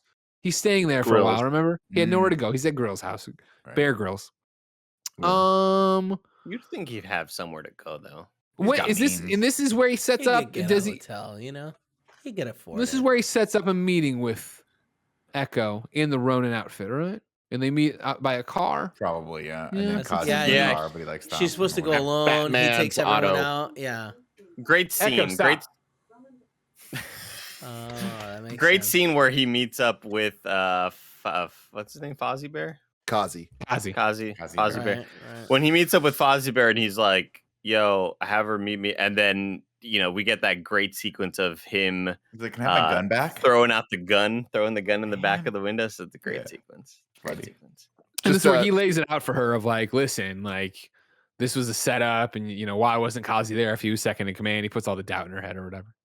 Just some comic stuff for you guys of like how it differs from this in the Hawkeye comic run that we keep talking about. Like Kazi is one of the main villains, and he's the clown is his name, and he's dope as hell. He's scary as hell, and he ends up killing Grills. And it's like a big pivotal moment of like, fuck, this shit's getting way too real. And I feel like this That show would have been cool. it just missed that moment, and it kind of just rushes to the end. I feel like if we had a couple more episodes, we would have had that type of turn. But instead, they just kill him off. Unless Yeah, they don't, and in which there's like 2 fake deaths at the end of this episode, which would be bizarre. And that's what I'm saying, Tim. Like I feel like it needs more of the, like, although we saw the old guy die in episode 1, so that's not necessarily true. But like I wanted a bit more stakes out of this. I wanted more danger, and I wanted more tension in between what was happening. And I think that could have been something that was like, oh shit, like this is real right now.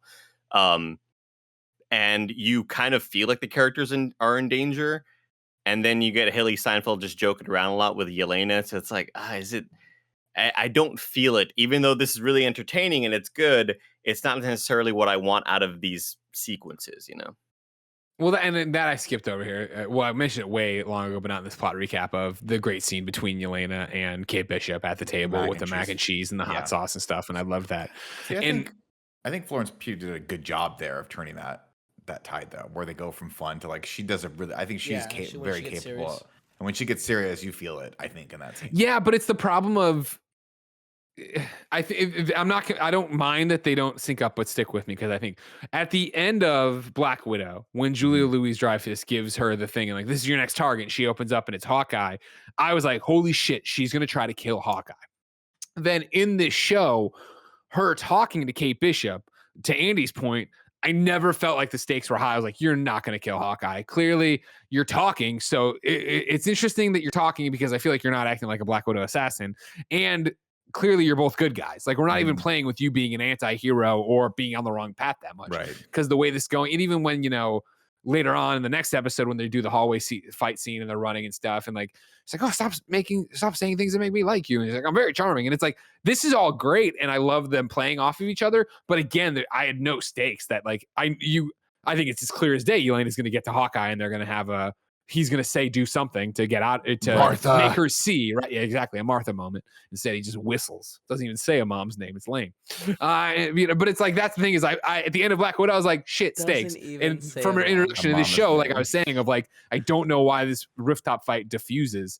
I was like, oh, okay, well, we're never really going to get anything out of it. Not that we need something out of it, because I enjoy the character so much. Like, I actually, after the introduction or I guess reintroduction of Yelena, I went back and watched Black Widow again. And I was like, man, I really like this character. I'm excited she's here. I'm excited she's in the show and the MCU this way.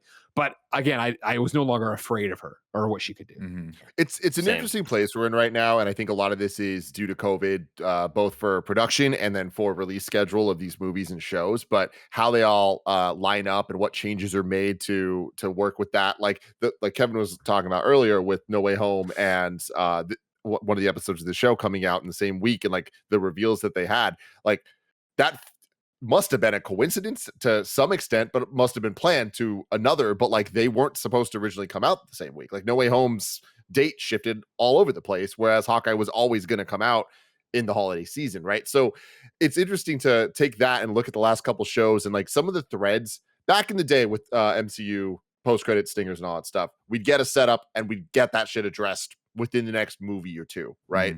We're now in this interesting place where there's so many things happening, and whether it's a movie or TV show or otherwise, that things are being set up that we are not coming back to. Like Mordo being introduced or like set up in Doctor Strange post credits, like we're finally going to get that many years later. Everything else we've kind of had buttoned up. The bill always comes due.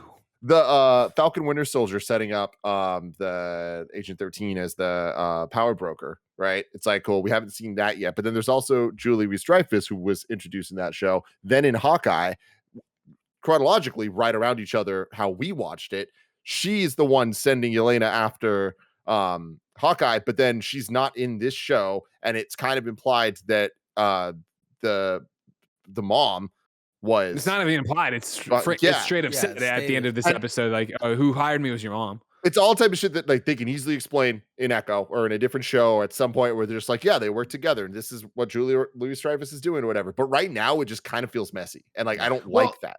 For me, I think it's as simple as Julia Louis-Dreyfus is the manager. right? That like Vera Farmiga hires someone to kill Hawkeye, and that got routed to whatever organization Julia Louis-Dreyfus is running or whatever. I just think it gets real messy when that's true. And again, I said this earlier, but like the show adds up. It all makes sense. I just wish they did more interesting things because that's all true. But then we're also dealing with Kingpin. Yeah. You know, Yeah. like that's that one extra element that's like, well, that's way cooler than this shit, you know? For sure. And that's the big thing, right? We already talked about Uncle. And he had a voice that we were like, oh, that's Vincent D'Onofrio. That's the man who likes sugar water.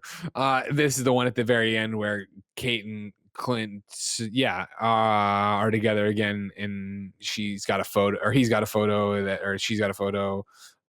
A tape. No, Yelena sent. That's right. Yelena sends the message. I know who hired me. It was your mom, and in it is a video of Kingpin meeting with Vera Farmiga from The Conjuring. The Devil Made Me Do It.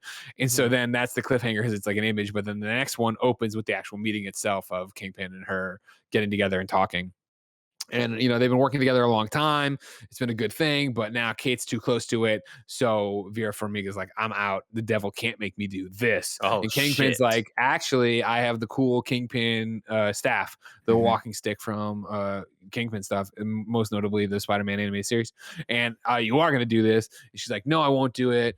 And there was a moment, though, where I thought I thought the cane was a walking stick that from Matt Murdock.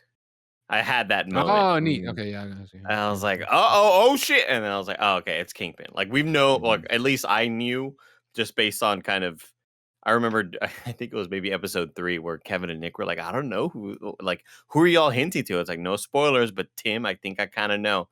And I was really excited to get Kingpin. I just didn't love this Kingpin.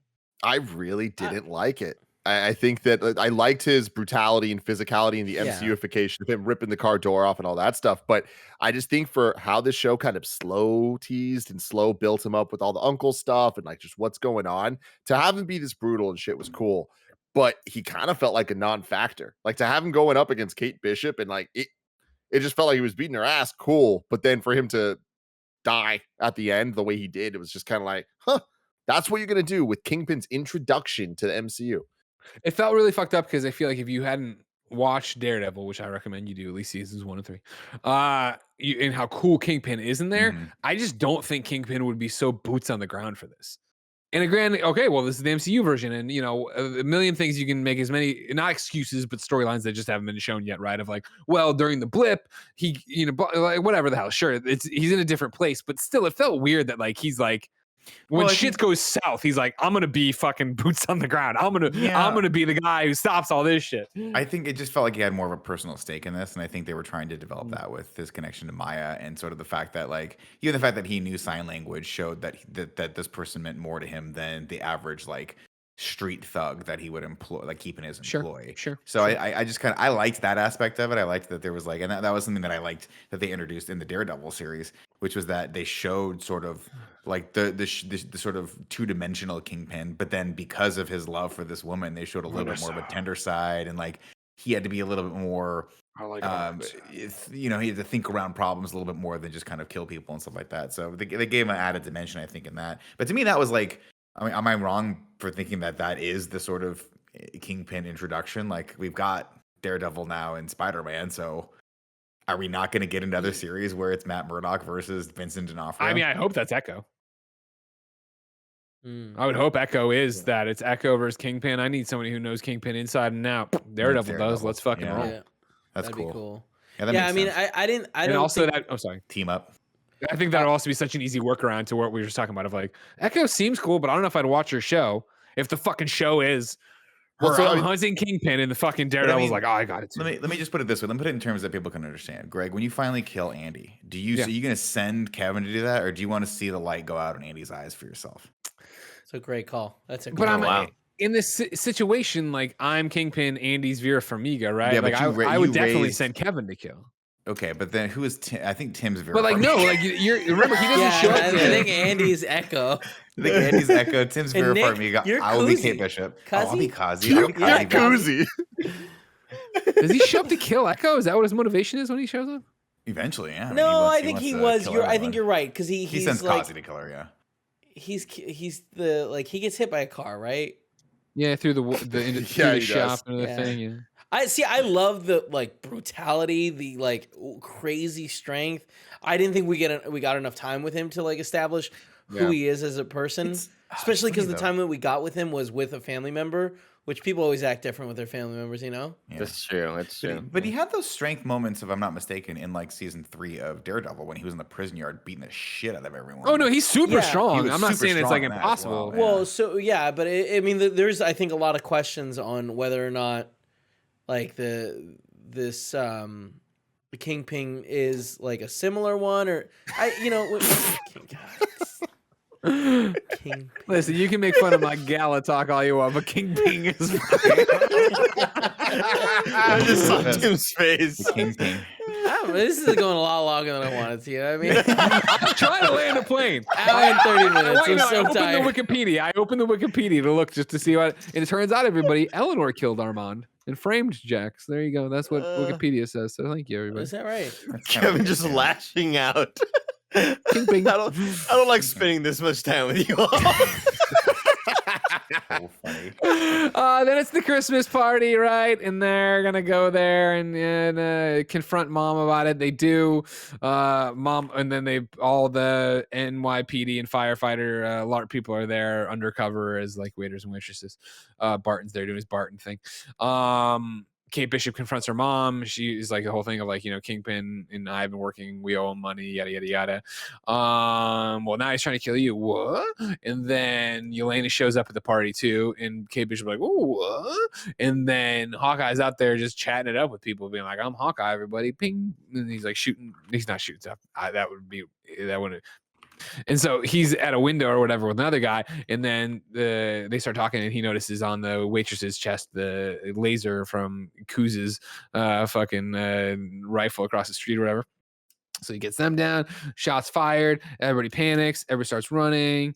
Yelena's like, this is my chance. She starts making her move. Least is my chance. I hated the TikTok that said, "Why does she sound like Gru in Despicable Me?" I was like, "No, don't ruin this for me. I love her." This is where Hawkeye goes down to the 12th floor because he's going to shoot over there to stop the Kuzi with the rifle, and then Yelena goes to the elevator, and Kate's like, how are you going to find him? Where he's going to, impossible, and then she looks and it stops at 12. It's like 12, so they both get in the elevator, and then Kate keeps trying to hit the buttons, but she keeps stopping her, but she finally goes and she's like, that's just annoying. Gets off. It's such a it's really not cool, man. It was such a good response. Yeah, and they have the great fight scene we were talking about through like the floor or whatever. Love it. I thought this was such a great example of like what I want to see from, or what I appreciate most about MCU fight scenes is there's the banter with fun choreography, with great camera work. Put that all together with actresses that we want to see. You got to win. I do think. Again, I'm going to be the downer on this one. Here it is. Here the fucking prepare, everybody. Fucking damn it. The chemistry that they have and the back and forth that they're having, I feel like will be much more appropriate when they are teammates, partners, buddy cop in some fashion in the future. I don't think it quite works here because, and just not to reiterate and beat a dead horse, but just in terms of stakes and danger, it's like he's on the way to kill your friend, and like we're kind of just laughing about it, and it's silly as hell. And I'm excited to see this chemistry in the future when it's more of like antagonistic buddy cop type shit. Mm-hmm.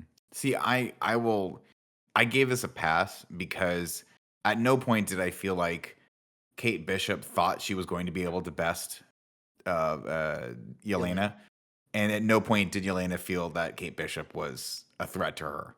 And so I feel like the lightheartedness of it kind of works because both of them know the score, so to speak. Kate's just literally trying to be as charming as possible to make Yelena stop, and Yelena's just trying not to hurt this person that she honestly probably just wants to go out for a drink with, which they both reference in various conversations. But I agree with you. I mean, there are, to Greg's earlier point, we know Yelena's not going to kill Hawkeye, right? We know that they're going to have that. I could have written exactly how that scene was going to go, and it worked out pretty well, even though I thought it was poignant when we get to that part where they square off against each other on the ice.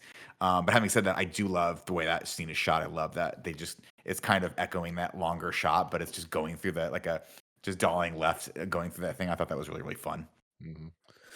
And so eventually she breaks away, Yelena, and gets out the window. And then Hawkeye sees her coming because I think the thing gets cut, and he gets out the window, and then they run, and then he gets in the tree somehow. And then, rather than just climb down the tree, or you know what I mean, do anything, he just hangs on the tree. And then Kate Bishop's like, "I'm gonna shoot down the tree." And he's like, "You're gonna what?" The tree falls down. And he's fine. Ow. And then the big fight on the ice. We're at 30 Rockefeller Center. Spoilers for Spider-Man. Whole bunch of clowns were like, "Oh, Spider-Man's gonna swing on through and save the." No, the tree fucking comes down, so the timeline doesn't even add up anymore. And that then, sucks because I mean, like that would have been so fucking cool. Obviously, there's so many reasons why that is impossible to actually happen, but sure, it's Christmas, it's New York, it's the same year, the tree, it's the same place. We saw Spider-Man go, but come on. I'm right there with you. Of like, I think, especially for the tone of this show, which has been lighthearted and funny, I held out hope too until the tree came down. I held out hope that it was going to be what we got of the Hawkeyes doing all the trick arrows, fighting all the things, and just, "Hey, Hawkeye, you guys need help? No, we got it. Oh, okay, cool arrows," and swings away. Like that's all I thought I was looking for. Or at the very end, again, because like we're talking about, Rogers musical is being teased in Spider-Man. It's on billboards in Spider-Man's or the Spider-Man movie, right? I was hoping that again they make us sit through this entire musical thing and then cut to the audience and Peter's in the audience. Like I'm stealing this from I think fucking Twitter subreddit, TikTok. I just leaned over to somebody. I used to know them or something like that. Would have been funny. But we get into that tree fall sound. Then we get into just like the fucking again great callback to the comics. In terms of how comic books work, also every video game you've ever played, all the fucking cars show up and just millions of tracksuit mafia guys are coming out just getting clowned. Just grunts that aren't a threat. We're just using arrows. We're having fun. We're fucking shit up, killing them all or whatever. Men were brutally shrunken to die, taken so away by an owl. That was funny, right? That was funny as hell. Those guys are dead. That owl ate those men. Now what are we gonna do? No, I don't know. I'll hit him, Scott. Goes and gets the owl takes. But wait, those guys would be really strong, right? Because the way they've set up the thing is, if you're really small, you've got a lot of mass, so you punch the owl, it's fine. They'll fight their way. That one of them is dying. That one of them doesn't understand that, and he's just terrified by a fucking building size owl. You punch inside its mouth. You punch out. Punch out. He's taking it back to the baby owls. Those guys are they're fucked. gonna kill baby owls. A lot of simultaneous things happening here. But remember, Hawkeye and Yelena have their confrontation. She's fighting with him again, not really trying to kill him, but fighting him. And then he's not really swinging back, and eventually he just does the whistle, and she's like, "Oh," and he's like, and then maybe she's gonna believe it when Nat save the day or whatever. You should sacrifice yourself. It's the whole like sad. "Oh, my friend died. My friend's a pancake. I tried to kill myself. She was better than me." And so then then eventually they become not friends, but like it's cool. I understand it's cool. And she walks away. She says that I understand it's cool. Then Kingpin's there, like we said. Fine. Yeah. Like it's fine. Again, it works. It makes sense. But it's like it is weird to me that we've now had a Hawkeye show, and the most Hawkeye growth we got is still tied to Natasha.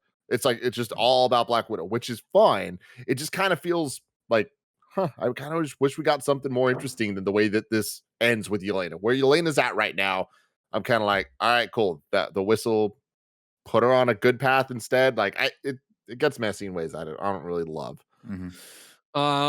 Then we have the Kingpin stuff like you were talking about. So, Eleanor's trying to get away, but Kingpin stops it. But then Kate Bishop shows up, and Kate Bishop fights him in a toy store, and it doesn't look good for Kate Bishop. But then, against all odds, she's able to overcome and incapacitate the Kingpin. Then she incapacitates her mom. The cops take her away. "Is this what you do? Superheroes do? They put their mothers in jail on prison, or I'm sorry, mothers in jail on Christmas." Yeah. Meanwhile, they're going to get Kingpin. He's gone. Then Kingpin's trying to get away, and Echo's there. And he's like, "Oh, your daughter." And then she's like, "Nah." She pulls a gun. He's like, and then we cut away, and you hear the gunshot. And then it's Kate Bishop and Clint. Man, job well done. We saved the day, kind of thing. Hip hip hooray.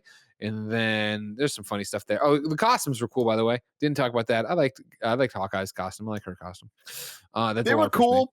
But I just, again, I don't really like how the LARPers were handled in the later episodes. Sure. And they built up a reveal for the costumes, which I am a sucker for. I always love big costume reveals. We got in Falcon Winter Soldier, we got it in WandaVision, and they've been dope. But with this, like Disney Plus spoiled it. Like the banner image had them in the costumes the whole time. And it's just like, it's just weird because they half treated it like a reveal, but then otherwise they're just kind of they're here. I mean, to your earlier point though about the Hawkeye like not really having too much more of an arc or like a learning lesson. I think this sort of that to me was the lesson, right? That he learned that he needed to mentor this person and to take a step back from being a hero and usher in the new generation of heroes, which he's clearly doing with Yelena and with Kate Bishop. And so I think that like I loved that moment where she's like, "You wear the costume." He's like, "Yeah." That was the moment he was like, I'm all in on being your mentor now and like ushering in this thing. And so then, now it's time. We got to make it back to Missoula, Montana, or wherever the hell they're hiding. You know what I mean? And so Hawkeye shows back up, and the kid's like, "You made it!" And he's like, "I sure did, kids. It's Christmas, and I got these presents wrapped somehow." And then, yeah, Nick. Did anyone else think? Okay, so you knew that there was gonna be a reveal, right? Where it's like you coming, and then Kate comes from around the car, and you're like, "Oh, of course he brought her, right? Because her mom's in jail and her dad's dead." And Jack presumably is answering for why he killed so many people in tracksuits the night prior. So there's really no one left to take care of her. He's a rich guy. They'll get off. But did anyone else like kind of hope that another car door would close and Yelena would get out? Absolutely. Yep. Again, this is so whatever of an ending. And it would have been so amazing to have the kids be like, "Who are you?" And she's like, "You're basically your aunt's sister, so I'm your aunt now." When he whistled and they were having that thing, I thought rather than her walking away, I thought we were gonna get a beat and be like, he's gonna be like, "Do you have plans for Christmas?" Like that. That's what I thought we were gonna get from it. Instead, we don't though, and it's just Kate Bishop goes home with Hawkeye and meets the fam, and they shoot arrows, and then he goes over to Laura and is like, "I got the watch," and hands her the watch, and she turns it over and there's a shield logo on it, right? And this proves she's Mockingbird, and a whole bunch of people were pissed off because it rewrites Agents of Shield, and I didn't know any of this. I mean, that's what Agent 19, whatever Agents it is. of Shield, like there was no way that it was such a lifetime ago. Who cares? You know what I mean? Like it was clear. Such a lifetime ago.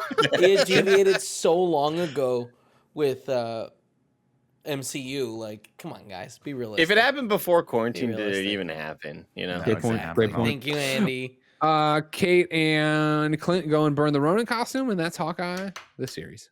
Well, they have that one moment where she's like, "How do you feel about Lady Hawk?" And he goes, "It's terrible." And he goes, and then as they're walking, he goes, "What about?" And then it just comes to Hawkeye.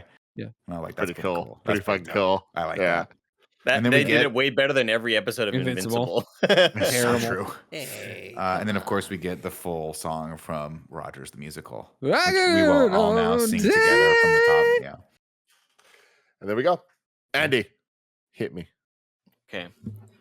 7 syllables in the middle. You need 5 for the first and last line. If you're not poetic, no need to fret it. Haikus don't need to rhyme. Haiku in review. Haiku in review. You can go to patreon.com/kindafunny to write your review in haiku form, just like Andrew Feisner did, who says, "Renner does not miss. I wish we got more of this. The return of Fisk." Ooh. Zeepol says, "Kate needs a mentor. Clint's past hasn't caught up to him. Archers and partners." And then Dan H has a haiku for Hawkeye in 3 parts. "Clint and Kate were fun. Did not like Vera and Jack. Plot did not entice. Echo was so bad. Tracksuits should have been better. Not stoked for her show. Kingpin was a miss. I get that he's not dead. The scene's still not great." And that's it. Go, Andy. Ragu. Bagu. What's up, everybody? Welcome to Rad Guys Talk Bad Guys, the podcast within the podcast where we rank all the villains of the Marvel Cinematic Universe. As you know, the list is ever growing and topping out at 42 right now. All the way from the top of the list, number 1, Thanos in Avengers Infinity War, all the way to the bottom of it, Jessica Chastain / the Zelda mummies in that one X-Men movie. Now, ladies and gentlemen, we need to decide where we are going to rank Echo / Kingpin / the mom from The Conjuring, The Devil Made Me Do It. Remember, we break this up into Tracksuit Mafia. Doesn't that fall into Echo? No. Dude, Yeah, but I feel like they deserve their own. Okay, I'm gonna put Echo. I'm up. putting Echo and then a little plus sign. Tracksuit Mafia. TSM. I'm so glad I have a link to this doc. I'm really happy every time I see it. Andy, I'm always happy that you like to do the Andy, work. can I say You know that, what I man? mean? Exactly. As you know, do you need to share them real quick? I'll blast it into. Yeah, Blast that just shit. blast Finger it. blast I'm that putting shit. it in general. That means, of course, Paris Lily's going to come in and be like, "What's this? This isn't the Matrix." We break it up into tiers. Remember, from S tier all the way down to F tier. Where do we think we would want to be putting Wow. Echo, TSM, Kingpin, the mom from The Conjuring, The Devil Made Me Do It? I would start the conversation with putting them into the B tier of Ragu Bagus, which would include Baconator First Class, Pierce and X-24, Stryker, Hydra from Captain America, Winter Soldier, and then Ultron from Ultron. I mean, I think we could even Yeah. go to the C tier. I think we go C tier. Yeah. None of this. Andy, you're the wasn't decisive compelling vote. at all. Are they B tier or C tier villains? I would go C tier, All right, and ladies and I would gentlemen. put them right Hold on, below. we gotta run through. So now, if we're into Oh, the C tier, here's how the C tier looks. Audio listeners, number Andy. 19. Audio listeners. What? Video listeners also. People are listening, Nick. Does it Andy matter? always wants to screw over the audio listeners. Number 19, we have Kree from Jude Ladd from Captain Marvel, Francis Angel Deadpool from Deadpool, Red Skull from Captain America, Rockwell and Mickey from Iron Man 3, the Dink and the Sentinels from Days of Future Past, Magneto from Brotherhood, and then Magneto and Brotherhood from whichever X-Men, and then Mass and Dormammu from none other than Doctor Strange. I was about to say, what movie is X-Men Brotherhood? I don't remember that. I just want to make a case. I think that it should be B because, like, looking at a lot of these, like, there's a lot of bad villains. Whereas I don't think that this show was bad. I think there was a little wasted potential with things like Kingpin. But the Tracksuit Mafia was super fun. When Yelena was an antagonist, like, that was cool. The swordsman being funny, I thought at the end of the day worked. Like, I'm not saying it was the best thing ever, but I do think it's better than Icarus and the Deviants from Eternals or Kree from and the Jude Law from Captain Marvel. My thing is, you bring up Rockwell, Yelena. man. I think Yelena actually works against it. Where again, I never saw her as a credible threat in this show. I never saw her as a villain. They never made me buy it. But her fight scenes against the protagonists were really cool and well done every time she showed up, which I can't say about the C tier. Cool fight scenes, and when she's in that antagonistic role, it worked really well. I'm kind of seeing Tim's side of this. Well, it's you voted. You're the one who put. I was B tier as well. It was me and Tim standing against the I don't remember that. monolith that is Kevin and Nick. I'd just like to clarify that the reason why you guys were confused is because I'm looking at the list, but I didn't realize that Kevin wasn't showing the list. So yes, you are in fact fucking over the video listeners as well, Andy. Yeah. And it's 2022. I would like you to stop fucking over our listeners. You don't have to do it, okay? Yeah, we don't show the list. You know, it's that's our No, little I secret. will never show the list. Andy, Never. are you That switching being your vote said, to B tier villains? Well, let me, Andy, may I please before I get in go there? ahead, big All dog. right, I just want to say I really like Francis more than any of these characters, and I think that's for me the big motivator on why. Sure. I was thinking, I don't hate Jude Law and his role in tricking people. So that's kind of why I was thinking C. I think that all of the B villains are, maybe except for Stryker, but that doesn't matter. They're all a step above. They're real evil pieces of shit. So you think maybe bottom of B tier, top of C tier? That's Is that what I'm hearing? Maybe a little lower than. Can we make a B- tier? No. Great No. question, Tim. What about Well, a C plus just, tier? just to be clear, when we Great made the question, tiers, the point was for us This to might be a like comment. lower down the Yeah. voting reading. process. Yeah. So Yeah. we can vote between the B and C, and that's fine. Yeah, no, I know. Like, because for me, I would put it at number. 17. If we're bringing in the B's, I'd it goes go like this. above Ultron. Oh, we did that. I guess I already heard it. I would go It's at number just- 16. It's just James Spader's performance is incredible. strings on me, and Andy. I No strings don't on me. love Ultron, but I Yeah. love James Spader's voice. Absolutely. But Such my a good thing there voice. is a similar situation to this where it's wasted potential. And I think that Ultron is even more wasted potential than Kingpin in this one. No, I don't would go know. Yeah. number 16. Where would you guys go? I would put it at number 21. Jeez, okay. What? I put it at Jeez. 20 or 19, maybe 19. Top of the C list. Top of the C list. Just because I love the Tracksuit Mafia, I do, bro. I love that scene Top where of he's the like, C list would be I mean, 17. No. top of the C list. Top Oh, of the C list would be. you're looking at the wrong. You gotta Right. scroll over. a What little if we bit. left Patreon chat pick in between all of us? Who's closest? All right, why don't we just vote? Like we.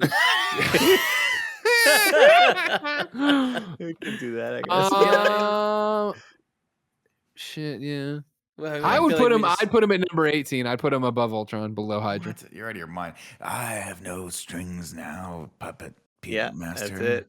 Come on, That's man. it. That shit was It's scary as up. fuck. It was. It was good. Remember how scary? I give Ultron a nod just because how scary he was in the trailer. Not Yeah. so much the movie. Not so much the movie. Yeah. Okay. Anyways, let's vote. Okay, this is great. So In other words, shut the fuck I'm up, lost Nick. anymore. Who thinks they're better than Kree and Jude Law and fucking Captain Marvel? Hands up. Hmm. All right, that's all of us. Who Wait, thinks wait, it's no. better than Ultron in Ultron? Wait, no. Okay. What about Icarus and the Deviant? Where do you see that? Icarus Number and who? 17. What are you talking Maybe about? we're looking at the wrong list. Yeah, you gave us the wrong list. Whoever This gave isn't us the, updated. I don't see Icarus This at is all. out of date. This is a Icarus stupid from list. what? Eternal. We're missing. from We're missing Eternals. people. That's the. I didn't that's- see that Tim's movie. got a secret list. That What makes list sense. are you using? Why Tim's are you got not a using secret those? better list. Tim's list is better than your list. Oh, Joey's on our God. list. Joey's on Oh our no list. no right no! now. I use a spreadsheet that I made Yeah. that I shared with you all a long time ago. This is way, I'm not. Tim, I'm What gonna be What a honest. disaster. I'm gonna Tim, swallow honest, this I'm gonna be thumb honest. drive right now. This is way better, Tim. This is a way better system to do it. This is a disaster. There's no grids to look at. Thank you, Tim. Greg made this. I don't like know. Greg's. Yeah. Oh, you know Greg what? said No, I'm flipping. I'm flipping. I like Greg's better. This Yeah, is because it like. has B's and A's. Yeah, and it looks like, I gotta go A, B, C. Well, everybody. Well, no, Greg, I what are got- those? What are those Icarus pastel is colored in here. candies that you kind of? They're kind of like Tums, but I they. hate this. God, I hate this. I shouldn't have I taken see a what you're break. saying. I see what you're saying. Greg sent this to me. I'd like to. I I'd said like it to change- general. I'd And like nobody to clicked change. on it. You're all just like, I know what it is. Here's the. This is the original list, and then I went and made the nice spreadsheet because it was easier to read and do. And then you guys never used the spreadsheet. Are you gonna update the spreadsheet? This feels like a you. Is it just Icarus? Who else are you, motherfucker? What movies you been watching? Is Venom in here? It's got the Carnage in it. I It don't looks like remember. it's just Icarus. And the Let's Deviant. rank the movies. Well, there's 41 in total. How many does the other one have? Oh, jeez Louise. I have 40. I have 42. Okay, yeah, so it's just Icarus. Just add Icarus, not that hard. Then I'm gonna 17. have 43. That doesn't make any sense. The list you're looking at that you're all claiming is the real list doesn't have everybody. Oh my god! It's moments like this that I was like, Yeah, look at you clowns. Look at number 10. You don't even have Daddy-O and Razorfish from Shang-Chi. Who's keeping it? Who's Nick? We'll I'm get not back to keeping this. this We'll list. do this on a future MCU review. All right, get out of here. All Yeah. right, but I mean, I think we all Greg, agree. you are the host of Ragu Bagger, so it is your put it responsibility in to there. figure this put it out. in I'm cleaning it I up will right never now. I'm know. cleaning it up right now. I think will it's never going. So remember. which Never one are we use saving? never use this text doc again. Only use the spreadsheet. Okay. Tim, burn it. You got to burn it, Tim. It's burned.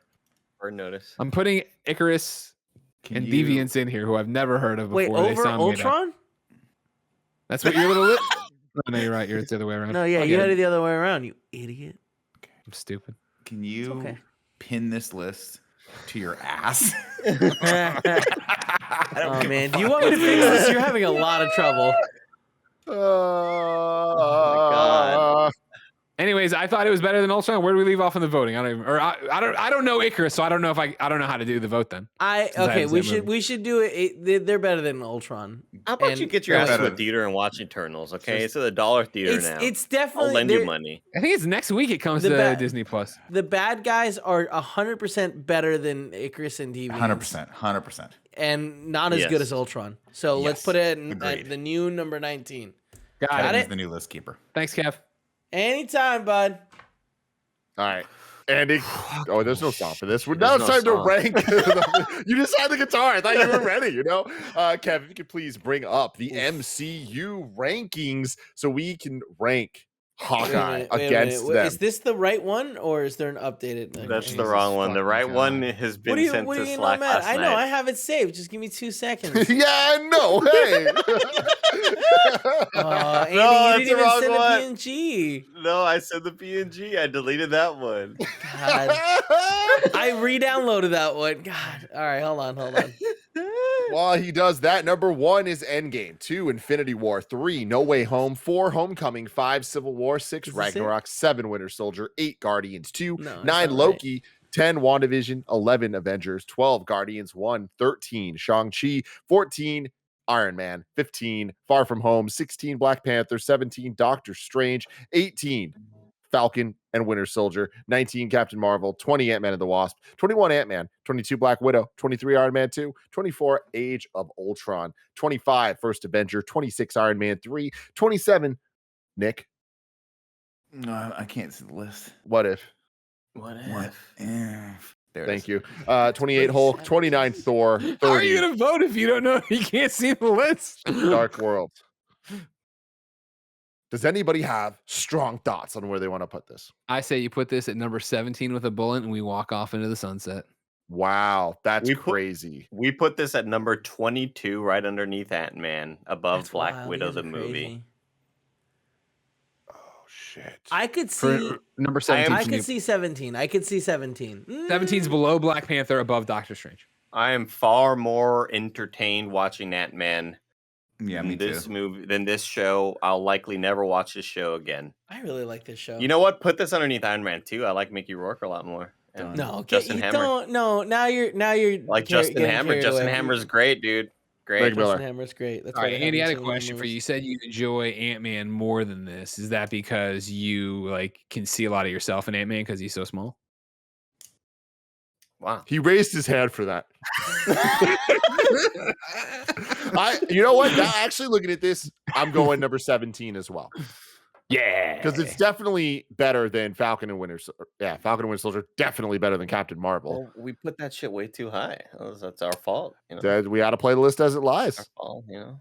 Yeah, I'm going 17. Better than Doctor Strange. You Not think as it's better good. than? You think this is more entertaining than Doctor Strange? Oh, you yeah. think it's more entertaining than Ant-Man? Is what That's I'm wild, like. Is where dude. I'm at. Yeah, see, Yeah. I can't do that. I think Okay, the finale just kind of like had If some I- whatever put it at threads, but 22. overall, the show was I- great. If I'm scrolling the channels and I see Ant-Man on TV, Nick Scarpino, and I see Yeah. Paul Rudd hamming it up, so I'm good. clicking on, like, regardless of like the terrible cross bad guy in that movie, I'm watching Paul Rudd just be an absolute G. Man, I don't- Cross wasn't that bad. yeah. Wow, you're making my point, Nick. You're making my point. Exactly, Andy, I'm sold. Put it at 22. Let's move on. Yeah, okay. Time to vote. I could see it at 18. I'd like it at 18. You I know like what? Doctor I'm Strange with you, better. Kev. I'm at 18 as Thank well. you. Because yeah, In Doctor fact, Strange is after damn this, good. I'm going Strange is upstairs awesome. and watch Doctor Strange with all kinds of good audios and colors. and yeah. good lights. You know what? Wow. You know what? My dad's never seen Doctor Strange, and I was like, Dad, it's a visual feast, and I'm hungry. Put that Now, I shit on will the say, OLED. just letting you know, Andy and Kev, we will be doing a rewatch of Doctor Strange leading into Doctor Strange Multiverse of Madness. Not trying to dissuade you one way or another, but just letting you know that's happening. Time to vote for this. Who thinks this show is better than Age of Ultron? Raise your hand.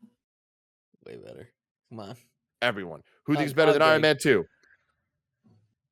Nick and Andy's hands go down. Black Widow. Yes. Event my bid. Ant-Man.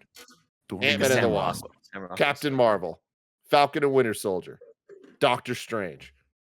It is now number 18, Hawkeye. Say. The Hawkeye. Hawk Man. Hot guy, baby. Thank you all for hanging out with us. I hope you Sorry. had fun. We're very, very sorry about all of that. Let us know in the comments below what you think about Hawkeye. We will return with MCU in review with Moon Knight eventually once it gets dated.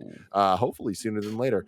But until then, remember, you can subscribe to our Screencast podcast feed for our episode reviews of Book of Boba Fett, Peacemaker coming up, as well as other random movies that come out. At the top of this episode, I said that in review, we got Matrix coming up, then Cobra Kai.